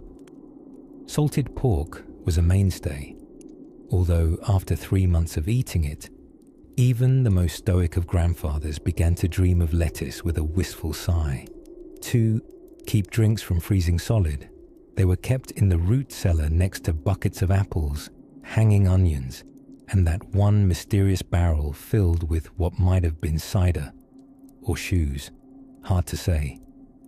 Either way, in the cold of January, nearly everything was either hard, pickled, or frozen, including tempers. But that's where storytelling came in.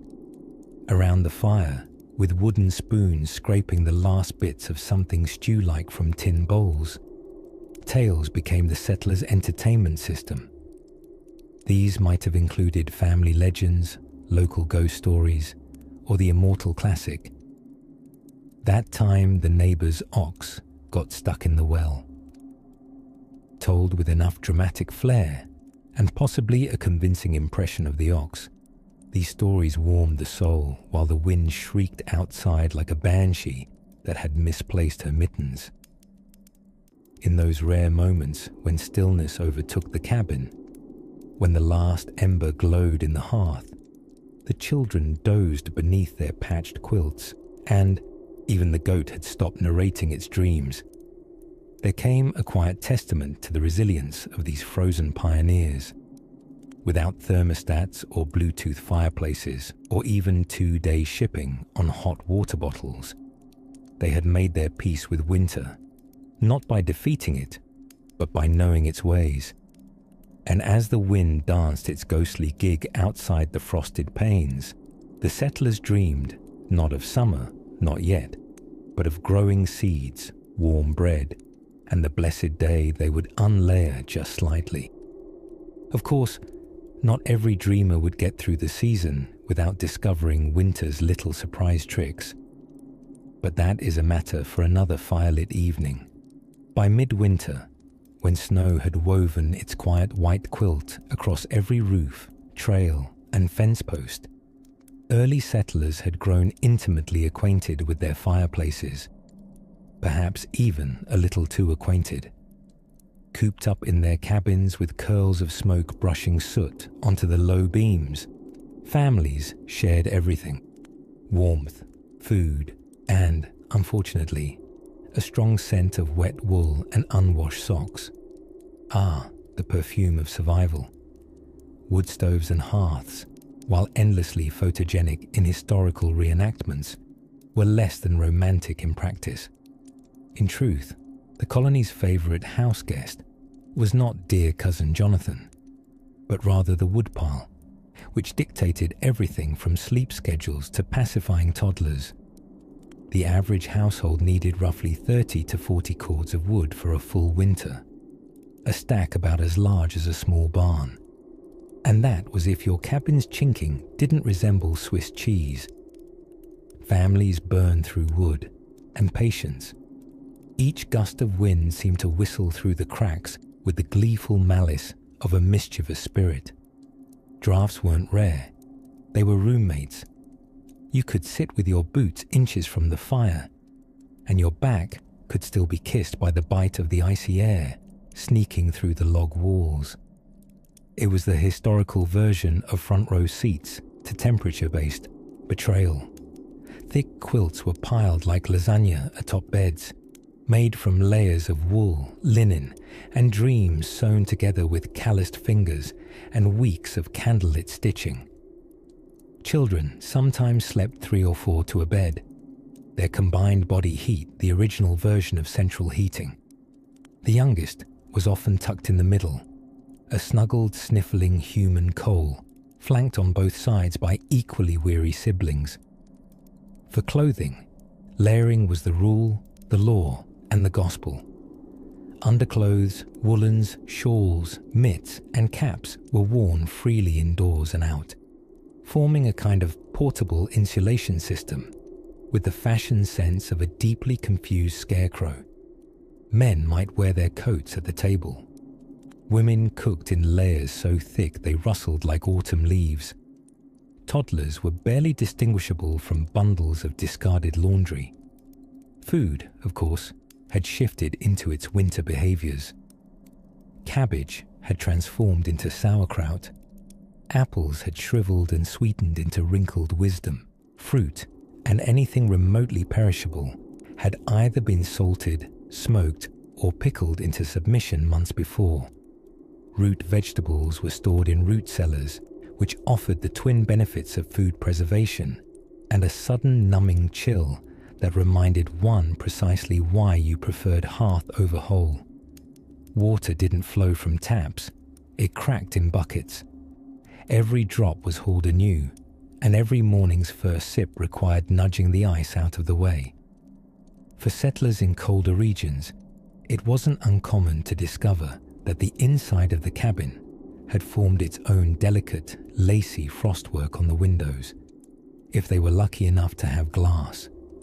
Otherwise, parchment, oiled cloth, or grease paper filtered the white light of a pale sun as it climbed sluggishly over the trees like an old man from a creaky chair. Winter boredom was another beast entirely. With farming at a standstill and long days spent largely indoors, even quarrels became entertainment. Card games frayed from overuse. Stories were told and retold until even the family dog could lip-sync the punchlines. Children found subtle ways to annoy each other, poking cold toes into warm ribs, say, or inventing rules for games, only to change them mid-play. Truly, no board game ever required as many house rules as a snowbound try at birchbark checkers. And yet, within it all, there was a strange rhythm. The days were slow, yes, but purposeful. There was rattling laughter mixed with the crack of wood splitting. Shadows danced across log walls while embers whispered and glowed in the ashes. A mother told a story for the 1,000th time, and still the children leaned in, not because they didn't know the ending, but because it felt safe to know what would come next. Midwinter, in all its frozen grandeur, asked settlers to be still, to listen, and to endure. They had no thermostats, no radiators, no backup generators, just resourcefulness, thick mittens, and a stubborn refusal to freeze. Now, with the coldest part of the season chewing at every lintel and beam, the question wasn't just about keeping warm, but about how cabin life itself transformed people, inside and out. Let's slip deeper under the covers and see what happens next, when the icicles grow long and tempers grow short, with a roaring fire and an ear pressed to the wall.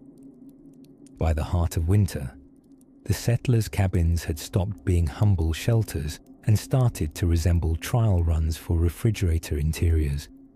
Wooden walls stuffed with moss, fur, and whatever else didn't scream, still groaned and cracked with cold. The cheerful crackle of the hearth became the only regular music in a season that liked to whisper frostbite through chinks in the logs.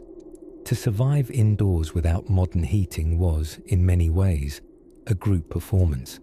And that performance, let's call it the blanket ballet, starring everyone in a wig-warmed paper nightcap and 3 layers of wool. The show opened at sunset and ran until sunrise, with minimal intermission for bodily functions, unless you were brave or unwise enough to venture outside the warm pile of humanity for a frosty rendezvous with the outhouse. Yes, huddling. Glorious, undignified huddling. It was survival's coziest tactic. Children, grandparents, neighbors, even livestock on the chilliest nights. Everyone clustered near the fire in what can only be described as a historically necessary cuddle puddle. Settlers also had their winter uniforms, thermal armor by any other name. Long underwear made from scratchy homespun wool that could start an argument with your skin. It itched so thoroughly that scratching became a communal pastime. Wool socks, wool mittens, wool everything. If it didn't scratch, it probably didn't work. Food, too, added its own little warmth. Winter stews burbled all day, offering not just calories, but aromatherapy. Salt pork, root vegetables, and occasionally something green that had survived pickling season. For a pioneer, cabbage wasn't just a vegetable. It was a perfume, a fuel source, and a commitment to digestive adventure. The ovens, oh, the ovens, had their own special role in the great winter survival plan. Many hearths had a side nook or cast iron oven tucked in the masonry. These spots, warm but not scorching, became the original heated mattress pads. Flat stones were baked all day, then wrapped in cloth and slipped into beds beneath the sheets to gently radiate warmth like a very obedient pet rock. Sometimes, if you were resourceful or very sleepy, you just drag your bedding next to the hearth and declare it a new bedroom. No zoning permit needed. But warmth didn't just come from fire and friction. No, some of it was psychological. Storytelling, for example, was the winter evening's Netflix. Tales of ghosts, soldiers, family legend, biblical drama, and the occasional riotous recollection of a neighbor's cheese mishap kept minds engaged and anxieties parked beside the hearth. In a life so often hard-earned and hand-wrung, storytelling gave the brain something warm to wrap itself in. And let us not forget the truly revolutionary invention, the bed warmer. A shallow, lidded pan with a long handle, filled with embers from the fire, and slid between the sheets before bedtime. It was effective, yes, but it required both training and courage. One didn't want those embers to turn your straw mattress into a meteor crater. People became highly skilled in the art of ember dragging, essentially Victorian curling with a lot more at stake. Then there were draft dodgers, not the political kind, but the kind you made with scrap fabric and filled with sawdust or sand. They lined the bottom of doors or windows and sat sternly like tiny upholstered guardians shouting, "You shall not pass," to errant breezes. An underrated frontier hero, the draft stopper. Of course, despite all efforts, condensation still iced on windows and breath puffed visibly indoors, well past sunrise. Children wrote their names in frost, and adults responded by muttering curses into mugs. But these were the rhythms, the rituals that knit people and seasons together. Cold wasn't just a threat, it was an ongoing negotiation. And the settlers learned how to sweet-talk the season with layers, laughter, and just enough calories to keep dignity intact. As night drew long and silence returned to the cabin like a polite guest, the embers glowed low, and the family slept tangled like spoons in a drawer. Above them, the roof hissed with snow melt dripping to freeze again. Soon, as February tiptoes toward March and the corners of winter begin to blunt, settlers would start measuring time in degrees warmer, not colder. But before that, there was maple sugaring to look forward to. Though sweet was a relative term when the sap itself had to be coaxed from the tree like a very shy socialite. Ah yes, the next chapter belongs to the sugar season, when trees wept, syrup and sleepy homesteads stirred to life. But for now, let's let the fire dim with a gentle sigh. In the deep heart of winter, when the snow lay like a sleepy quilt across the land and the sun seemed to have taken a long vacation somewhere southward, with better seafood, early settlers turned to one of their most enduring winter companions, community. Ah yes, before vacation packages or digital group chats, humans did the old-fashioned thing.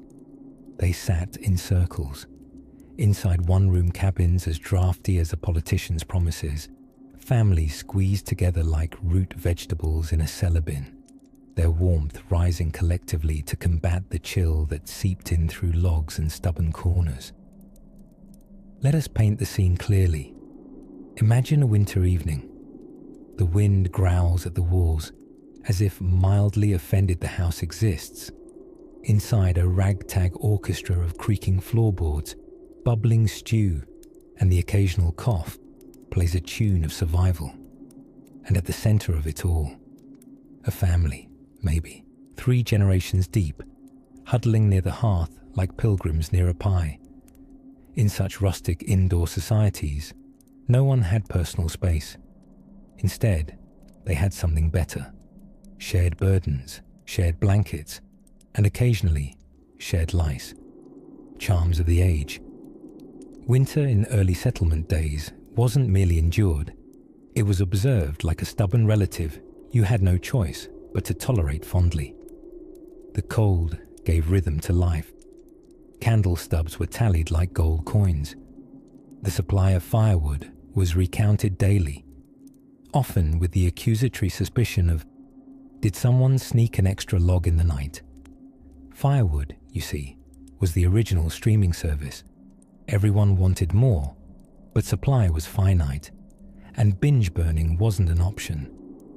But within these snowy months, the routine of shared evenings also gave rise to a quieter, deeper magic. The stories. With daylight scarce and night almost theatrically long, oral storytelling flourished like winter beards and conspiracy theories about how warm it probably was in France. Parents told tales of old country winters, of wolves that danced in the distance, of saints who turned rivers into wine and wine into headaches.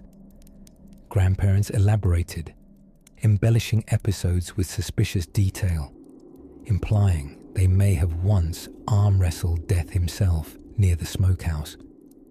Children, wide-eyed and squishable under too many layers of homespun wool, absorbed these tales like hot broth, carrying them forward into the next generation. It was the art of staying warm through memory and myth. Neighbors, too, braved the ice-blanketed roads to gather in someone's home for a social evening. Barn dances took up surprising popularity in winter. The logic: if you're bouncing around trying not to step on someone's frostbitten toe, you're generating heat. These events offered the twin luxuries of social contact and body warmth, both in precious supply. And then there were quilting bees. Far from being exclusively pleasant affairs, they were practical gatherings where multiple women collaborated on stitching heavy quilts, usually indoors, usually with gossip that could melt the snow off your boots. Nothing warmed a room like a conversation about who added too much salt to the stew, or whose cow had mysteriously produced twins. Community included the animals too. Settlers often brought livestock into the lower level of their cabins during the coldest nights. Pigs, goats, cows, all under hoof and roof. If you're imagining this as some kind of cozy Disney moment, pause. The scent alone would make a strong man weep like an onion.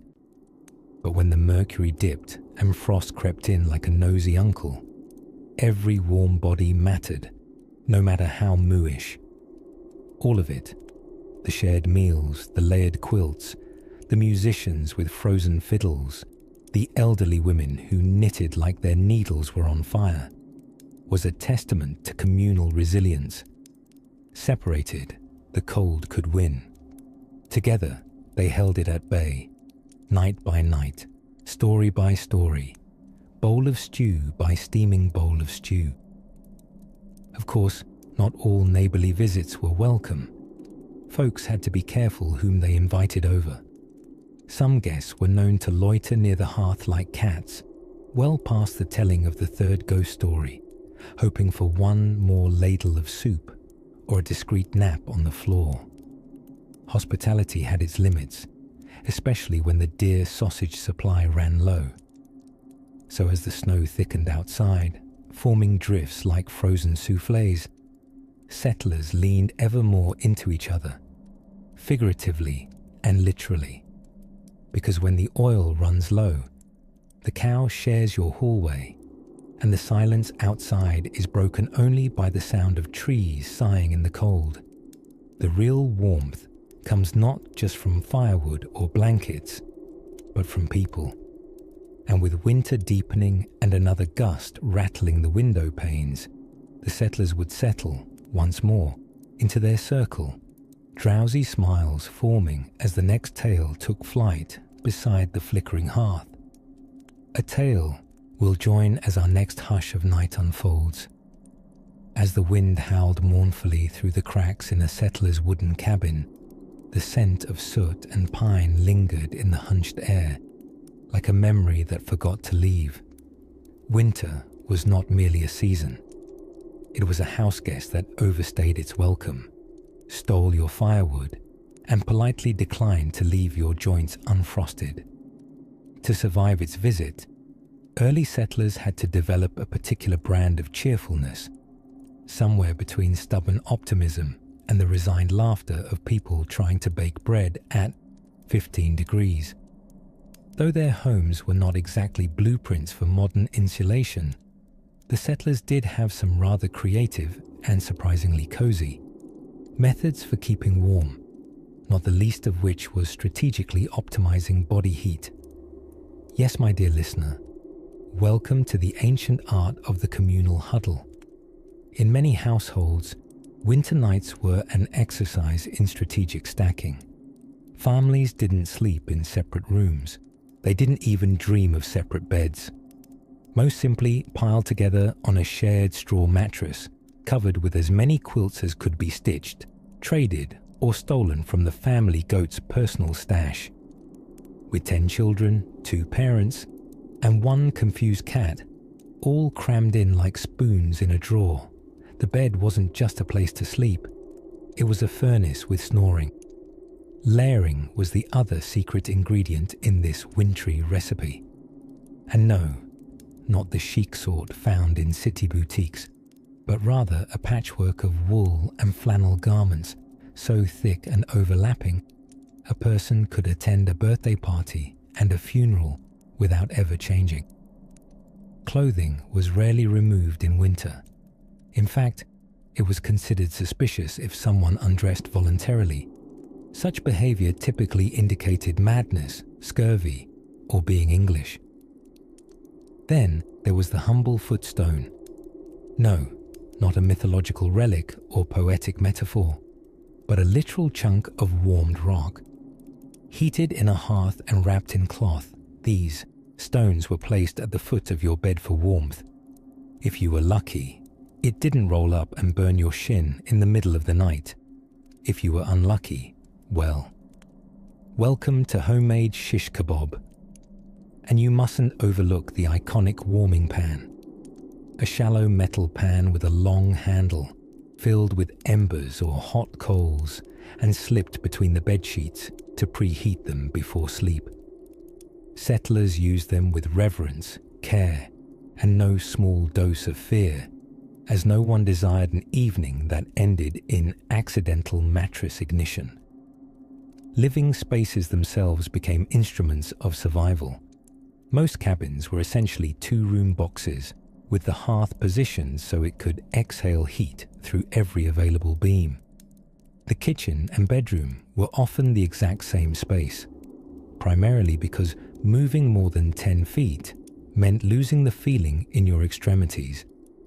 As long as the stew didn't simmer too enthusiastically and set your socks on fire, it was perfectly logical to nap right beside the bubbling pot. Despite the frost creep along the windows and the mysterious drafts that defied all physics and logic, winters brought with them a certain softness. Quilting bees, knitting circles, and cider-infused storytelling sessions created a social resilience that functioned as emotional insulation. Hardship has a way of gluing people together, sometimes literally. If the molasses had spilled on the floor and temperatures dropped below freezing, even food took on the character of insulation. Porridges were thick enough to double as wall putty. Root vegetable stews starred as hearty thermal meals that could remain hot in a pot buried near the hearthstones. Settlers engaged in stone boiling, a technique where they'd heat rocks in the fire, drop them into a birch bark vessel filled with water and ingredients, and patiently wait for a bubbling reward that tasted faintly of charred optimism. And let us not forget the unspoken heroes of pioneer wintertime. The pets, dogs, cats, and occasionally half-domesticated raccoons were welcomed into sleeping arrangements not out of affection, but necessity. A dog curled at your feet was not just a companion, it was a fuzzy, living thermal sock with ears. Outside, the cold clarified everything. Icicles grew like beards on rooftops. Trees snapped in the night like the universe cracking its knuckles. But inside, amidst the aroma of wood smoke, sourdough and slightly damp mittens, settlers carried on, chapped, chilly, and profoundly determined to see the spring. And with these remarkably overheated bedsheets and ember-filled biscuits under their belts, they steeled themselves for the next frost. Oh, but their bravery had limits, especially when it came to one winter custom that truly pushed the bounds of their patience and ingenuity, which of course involved using the bathroom, but we'll tiptoe toward that frigid topic next. In the deep heart of winter, when the wind howled like a bored banshee, rehearsing at full volume, and snow made its fourth unapologetic attempt to sneak into every crevice of the cabin, it was the under-celebrated genre of wintertime footwear that stood between the settlers and the chilling embrace of frostbite. No, not boots with thermal insoles or self-heating socks with a USB port. The early settlers had something far more charming. Feet wrapped in layers of ingenuity, desperation, and occasionally yesterday's leftover stew cloths. You see, in the absence of modern luxuries like Gore-Tex or even factory-standard rubber soles, our stalwart pre-industrial friends had to do a bit of creative foot wrangling. In the colder colonies, people often padded their shoes with rabbit fur or straw, a sentence which, funnily enough, might also describe a rustic living room in Vermont today. Feet were lovingly wrapped in what scraps could be spared: old rags, worn-out linen, and if your neighbor was feeling particularly generous, a piece of their grandmother's moth-eaten petticoat. Nothing says community spirit quite like borrowing someone's family heirloom to stave off gangrene. And no discussion of staying warm without the benefit of central heating would be complete without mentioning the humble but heroic bed warmer. Now, imagine a little metal pan filled with glowing coals, attached to a long wooden handle, and slipped gingerly between cold sheets before bedtime. Gingerly, mind you, because placing red-hot embers beneath your blanket was a bold game of chance. Would it warm your feet or turn your mattress into a modest funeral pyre? Surprisingly, most folks preferred to hedge their bets. A careful hand and a strong sense of smell usually prevented disaster. Bed warmers were especially popular in New England, where the nights were long, the chill was stubborn, and mattresses were arguably flammable. On particularly bitter evenings, those nights when the sky looked like a dark wool blanket and the air was sharp, enough to etch glass, families gathered close not only for warmth, but for sanity. One body provided a bit of heat. 6 bodies resembled a mid-level furnace. This was the golden age of communal sleeping, when no one had boundaries, and everyone shared breath, space, and the distant hope that someone had bathed recently. Evenings were passed in layers. Wool piled atop wool, scratchy flannel piled atop scratchier flannel, until the only thing visible beneath the mound was a faint wisp of steam and the occasional sneeze. Entire families would burrow into a single bed like a pack of determined field mice, emerging only in the morning, or in the event of an accidental collapse triggered by an ill-timed sneeze. Another cherished tradition, the hot stone. Heated in the fireplace until nearly too hot to touch, stones were enveloped in cloth and placed beneath blankets at the foot of the bed. This was the foot warmer's stoic cousin, less risky than the bedpan of burning coals, and less likely to cause third-degree burns before bedtime. Especially useful, too, in homes with stone floors, where socks alone were more of a suggestion than a defense. And of course, there was the final line of defense, the nightcap. Not the drink, although plenty of that flowed once the chores were done, but the actual nightcap, a woolen hat designed to make you look like a sleepy wizard or a very poorly dressed candle thief. Heat escapes through the head after all, and every degree mattered. Even the babies wore them. There are countless folk paintings of infants in tiny knit beanies, tucked like potatoes into wooden cradles the size of gardening toolboxes. Wool was everything. It was clothing, bedding, insulation, and occasionally a topic of song. A nice woolen stocking could mean the difference between comfort and catastrophe. And if someone was lucky enough to own a pair knitted by a generous aunt with strong fingers and a poetic spirit, then all the better. There is historical suggestion somewhere between footnotes and folklore that such stockings could improve morale by as much as 40%.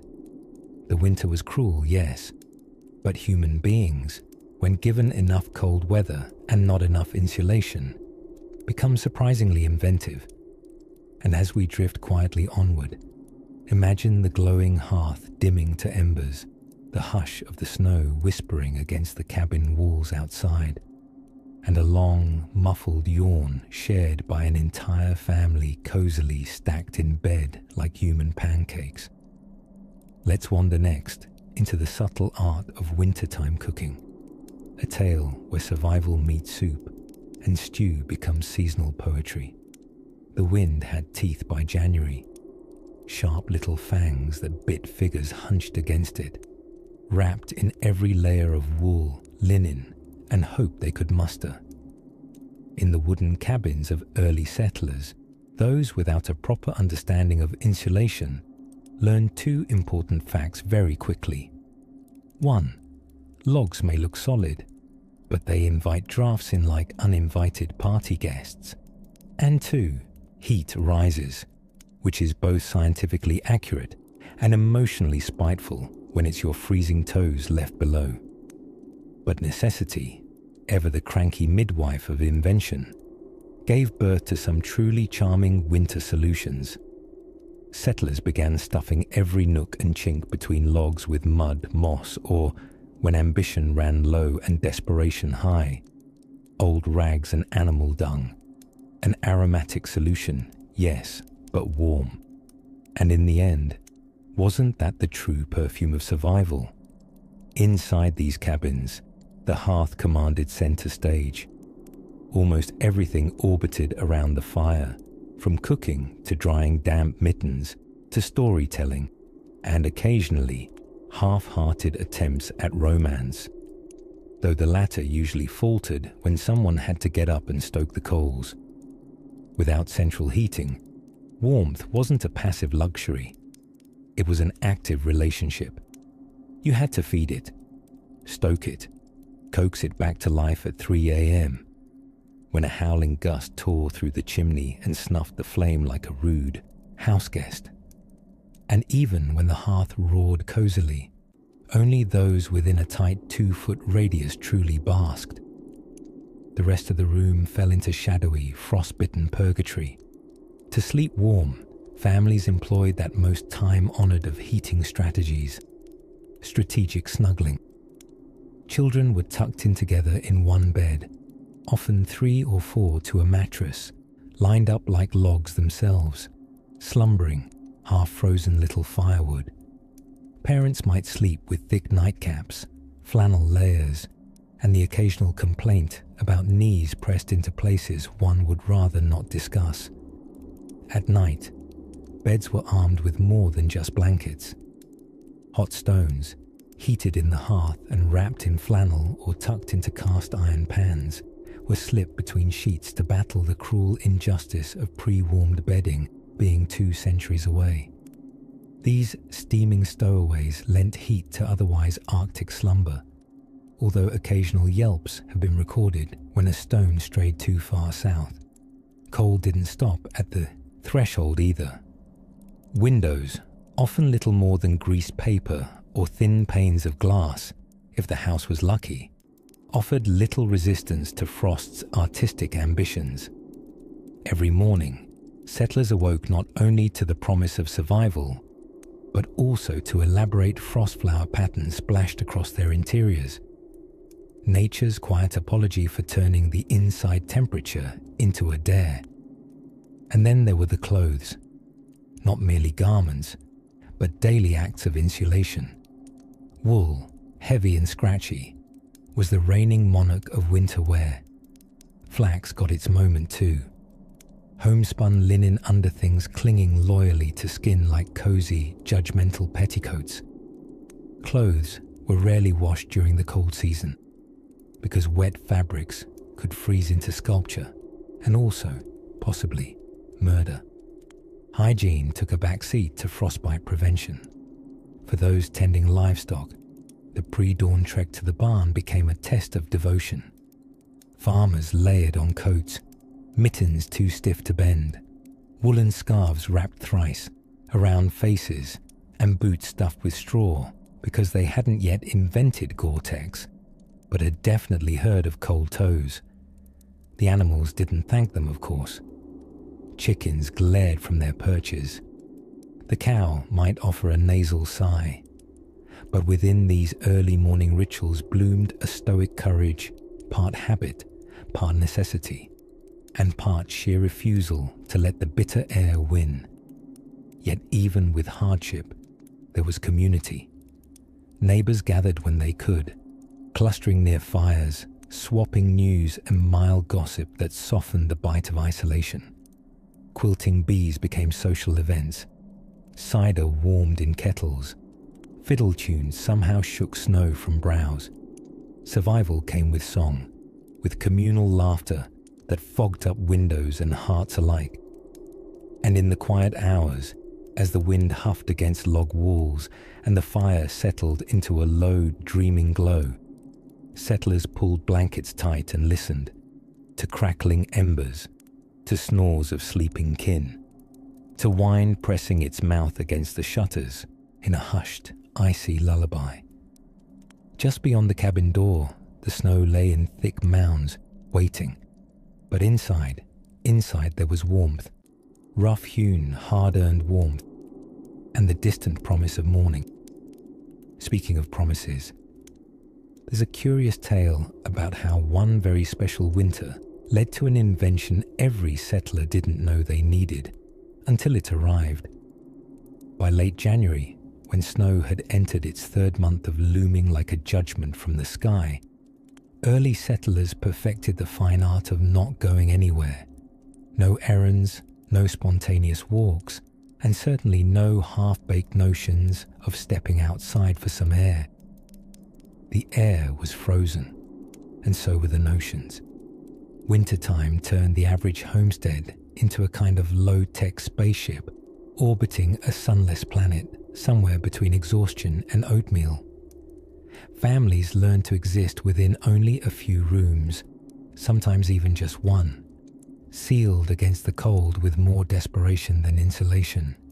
They lived together like spoons in a drawer, warm, close, and occasionally prone to poking each other the wrong way. To pass these frosty days, they turned to crafts with names cheerful enough to forget why they were necessary. Quilting, for instance, was not just a hobby. It was domestic survival disguised as creativity. It was a team effort too. Older kids stitched through the awkwardness of adolescence with needle and thread, while adults turned fabric scraps into squares of sanity. Quilts didn't just go on beds. They were hung on walls, nailed over windows, and sometimes worn like the world's slowest fashion trend.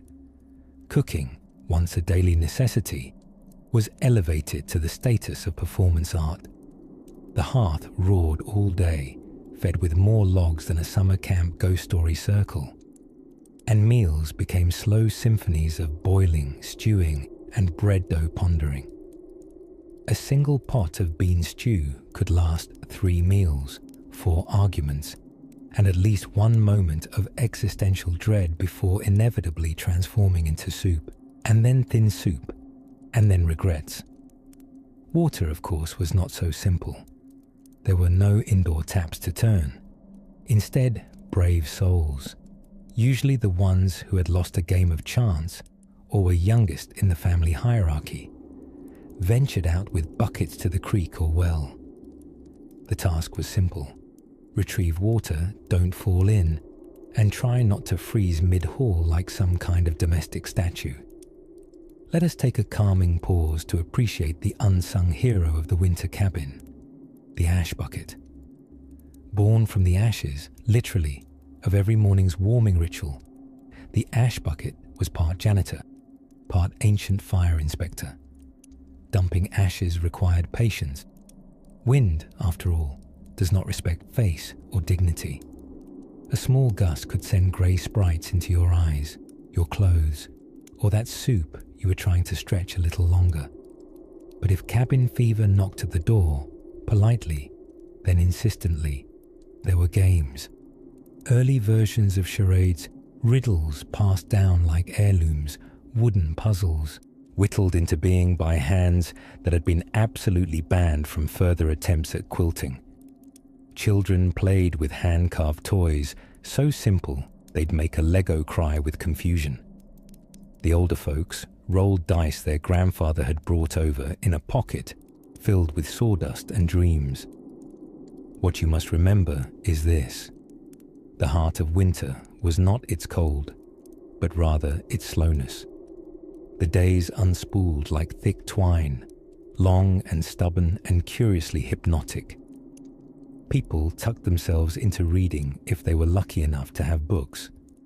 Those few precious volumes often read again and again until lines entered the oral tradition. And yes, the Bible was high on that list, but so were cookbooks, which doubled as reading material and daily motivation. Winters forced conversation. Families grew familiar, not always pleasantly, but reliably. You could track mood swings like weather patterns and decode footstep sounds like Morse code.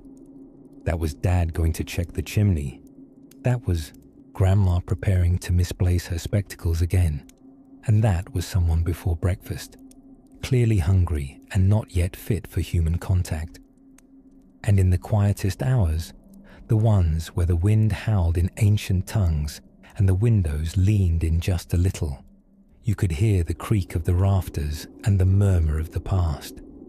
Neither fully sleeping nor truly awake.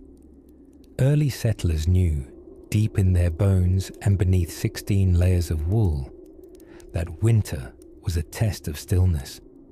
Not everything needed solving. Some things only needed enduring. And so they stayed put, survived, fussed and flourished in small, lovely routines. Which, conveniently, brings us to what happened when spring twitched its first frostbitten toes and tried, valiantly, to return. Sometimes, the craving for heat isn't just about temperature, it's about togetherness too. And no one knew this better than the early settlers, bundled in homes no better insulated than a modern cardboard box, relying on wool, wit, and the power of proximity to stave off the frostbite of loneliness. And literally, frostbite. By midwinter, the effects of isolation set in. Outside, snow draped over fences and rooftops alike like an over-enthusiastic icing job from someone who'd never seen a cake before. Travel was practically impossible, unless you had a sleigh, a team of horses, and an unshakable will to visit someone equally cold and equally lonely. The rest mostly stared out their windows and hoped their neighbors still had all 10 fingers.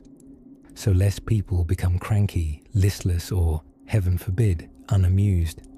They invented 2 things: community gatherings inside impossibly small spaces, and increasingly ridiculous entertainment.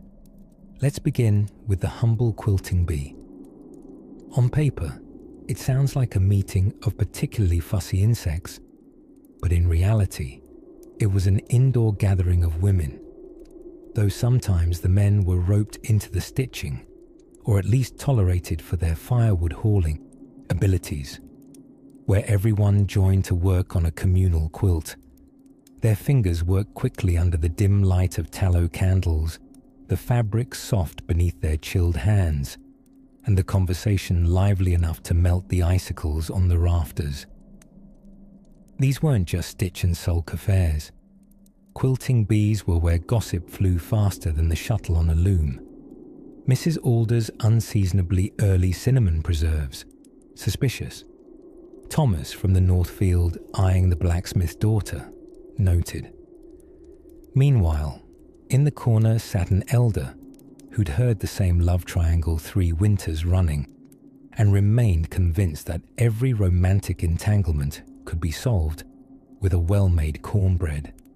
Then there were storytelling nights, where lanterns cast soft pools of golden light and grandfathers told tales that probably never happened, embellished generously with wolves in inappropriate places and snowdrifts taller than barns. No child left those evenings without believing their ancestors had once fought off a bear while churning butter mid-blizzard. Of course, outside of such cozy camaraderie, folks had to make do with other forms of entertainment, namely parlour theatricals. Picture an 1820s version of charades, but with fewer rules and a much stronger commitment to method acting. One poorly recited Shakespeare soliloquy, and the whole farmhouse was roaring with laughter. Each misquoted line, another log's worth of warmth. Try saying to freeze or not to freeze in a dramatic tone in a dim cabin at midnight, and we dare you not to earn yourself a cider refill. Now, we would be remiss if we didn't pause here to mention the true pioneer of indoor amusement, the family member who could fiddle.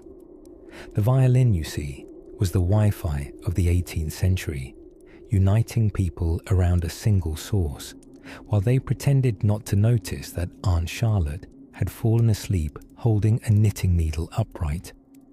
Dancing was common, though generally restricted to foot-stomping jigs that required no real movement around the room, lest one bump into the apple drying rack or the prize goat, temporarily lodged inside due to a storm. But beyond the entertainments lay the quieter rituals of keeping spirits alight. Candle making was one such meditative endeavor, a process so aromatic and meticulous that even the most hardened frontiersman found himself calming down within moments. Prepare a pot of melted tallow, dip and dry, and all the while whispering musings about how Jonathan's beard must surely be hiding a squirrel. Soap carving became its own form of expression, with creations ranging from deeply amorphous birds to something that may have been a raccoon or a potato, depending on who you asked, and young ones, too restless to sit through more quilting, whittled sticks into questionable artworks and named them after people in town. There was a strange sort of alchemy that happened in these closed-up winter rooms. The less they had, the warmer it somehow became. A handful of people, a touch of laughter, the shared labour of staying alive and entertained, and suddenly the air wasn't so icy. Perhaps it was just body heat, or perhaps it was the warmth of human absurdity, the knowledge that even in the bleakest weeks of winter, people could find a reason to gather and grin. And so the cold was not only endured, but occasionally bested by songs no one quite remembered, tales no one quite believed, and crafts no one quite completed. But that didn't matter. The wind howled outside, but the hearth held strong, and against all odds, merriment crackled louder than the frost on the window panes. Outside, snow continued to whisper its soft, slow lullaby across the land. Inside, one more tale was about to unfold, the kind that begins, as many good ones do, in the dark, with something curious overheard and a shovel left leaning by the door. As winter clouds pressed heavy upon the timbers of colonial cabins and the chill of January licked through every wooden seam, early settlers turned to their most vital element of survival, not fire, though certainly fire had its moments, but community. Yes, in a curious twist of fate, the same neighbor who borrowed your last pinch of salt in June might be the same one spooning turnip stew into your mouth come February. You see, early winter survival wasn't just about battling frostbite or rationing beans with surgical precision. It was about mutual obligation, but with fewer passive-aggressive notes and more shared mittens. Neighbors watched out for each other because, to put it plainly, if you didn't, you might wake up in spring to a population of 0 and a surplus of snow shovels. Communal wintering practices varied from place to place. In the northernmost settlements, where eyelashes froze solid before your front door latch could creak open, communal barns often doubled as emergency shelter. Families huddled together with cows, pigs, and chickens in what can only be described as a snuggly, smelly ecosystem. The upside? Warmth radiated from every mammal present. The downside? Highly judgmental stares from the family goat, while you change shirts behind a curtain of burlap. Winters weren't just about staying warm either. They were about staying on board. And so came the winter gatherings, the frosty salons of the frontier. Families gathered around one hearth, telling stories, twisting corn husks into makeshift dolls, or playing enigmatic games like Button Button Who's Got the Button. A game that proved an amusing pastime until someone actually lost a button, and the whole afternoon descended into a chaotic button hunt under a wool rug. But even these cozy gatherings had rules. For example, you could talk politics, so long as no one started shouting about King George. You could sing songs, so long as they didn't involve greatly exaggerated fishtails or mention of British ale, which, as it happened, was a sore subject in many dry, freezing villages. And you could share a dram of whatever passed for brandy, so long as it was served from the creaky bottle kept behind the top shelf, next to dried apples and that one ointment that cured everything from toothache to sadness. Food, as ever, was the social glue, a well-beaten path to togetherness. Communal potlucks were held in barns, small churches, or even in someone's unusually large kitchen, which doubled as the local news hub. Everyone contributed what they had, a chunk of salted meat, an onion of questionable vintage, or a not quite lethal root vegetable. No one was judged unless they brought stew that was mostly water and audacity. In these frozen months, roles also became more communal. Elderly women, wrapped in shawls and wisdom, served as neighborhood apothecaries, mixing tonics by candlelight, most of which included 1 part herbs to 3 parts trust me. Teenage boys became designated snow clearers, while younger children busied themselves constructing snow creatures, some of which bore an unusual resemblance to the local magistrate. Suspicious? Perhaps. Entertaining? Absolutely. And then there were the folks who earned their keep, and some admiration, by traveling from homestead to homestead delivering news, letters, and hard truths like, "Your cousin Jeremy thinks your root cellar is haunted." They moved on skis, snowshoes, or, on rare and perilous occasions, the back of an extremely disgruntled ox who did not appreciate working winters. Some settlements devised winter watches, 2 or 3 men who would rotate the duty of patrolling through the snow-caked streets at night to ensure no chimney had gone cold and no traveller had collapsed in a snowdrift. Their lanterns glowed faint amber through the flurries, veiled in mist and obligation, their boots crunching rhythmically like a lullaby only winter could sing. In a surprising turn of rustic technology, some households even passed down treasured warming pans, long-handled bronze or copper dishes filled with embers slid between bed covers before retiring. It was a practice that frequently led to warm toes and occasional smouldering linens, a fair trade if you asked any elder who'd survived winters when the wind howled like a gossiping grandmother with a cold. And so, in these long nights filled with creaks and candle shadows, people relied on each other, not just for warmth, but for laughter, for whispered stories after midnight, and for the occasional emergency egg borrowed through a window left open for just such transactions. As the frost deepened and owls called gently across the snowfields, something sacred stirred in the stillness, the knowledge that spring would come. But until then, survival was a shared story told in porridge, patience, and packed-together people. Soon we shall visit the hearthside one last time. When the snow begins to melt and the winter's breath fades quietly from the panes, the snow had long since surrendered to the press of boots and hooves, flattened into quiet submission by months of trudging feet and stubborn sleighs. By this point in February, perhaps March, if winter was in one of her sarcastic moods, even the icicles hanging from barn roofs drooped like sleepy eyebrows. Cold had settled in not as a visitor, but as a permanent house guest, the kind that eats all your root vegetables, but somehow also helps you chop more firewood. In those final weeks before the great thaw, early settlers lived in a sort of shared truce with winter, no longer battling each snowbank like a wool-wrapped general.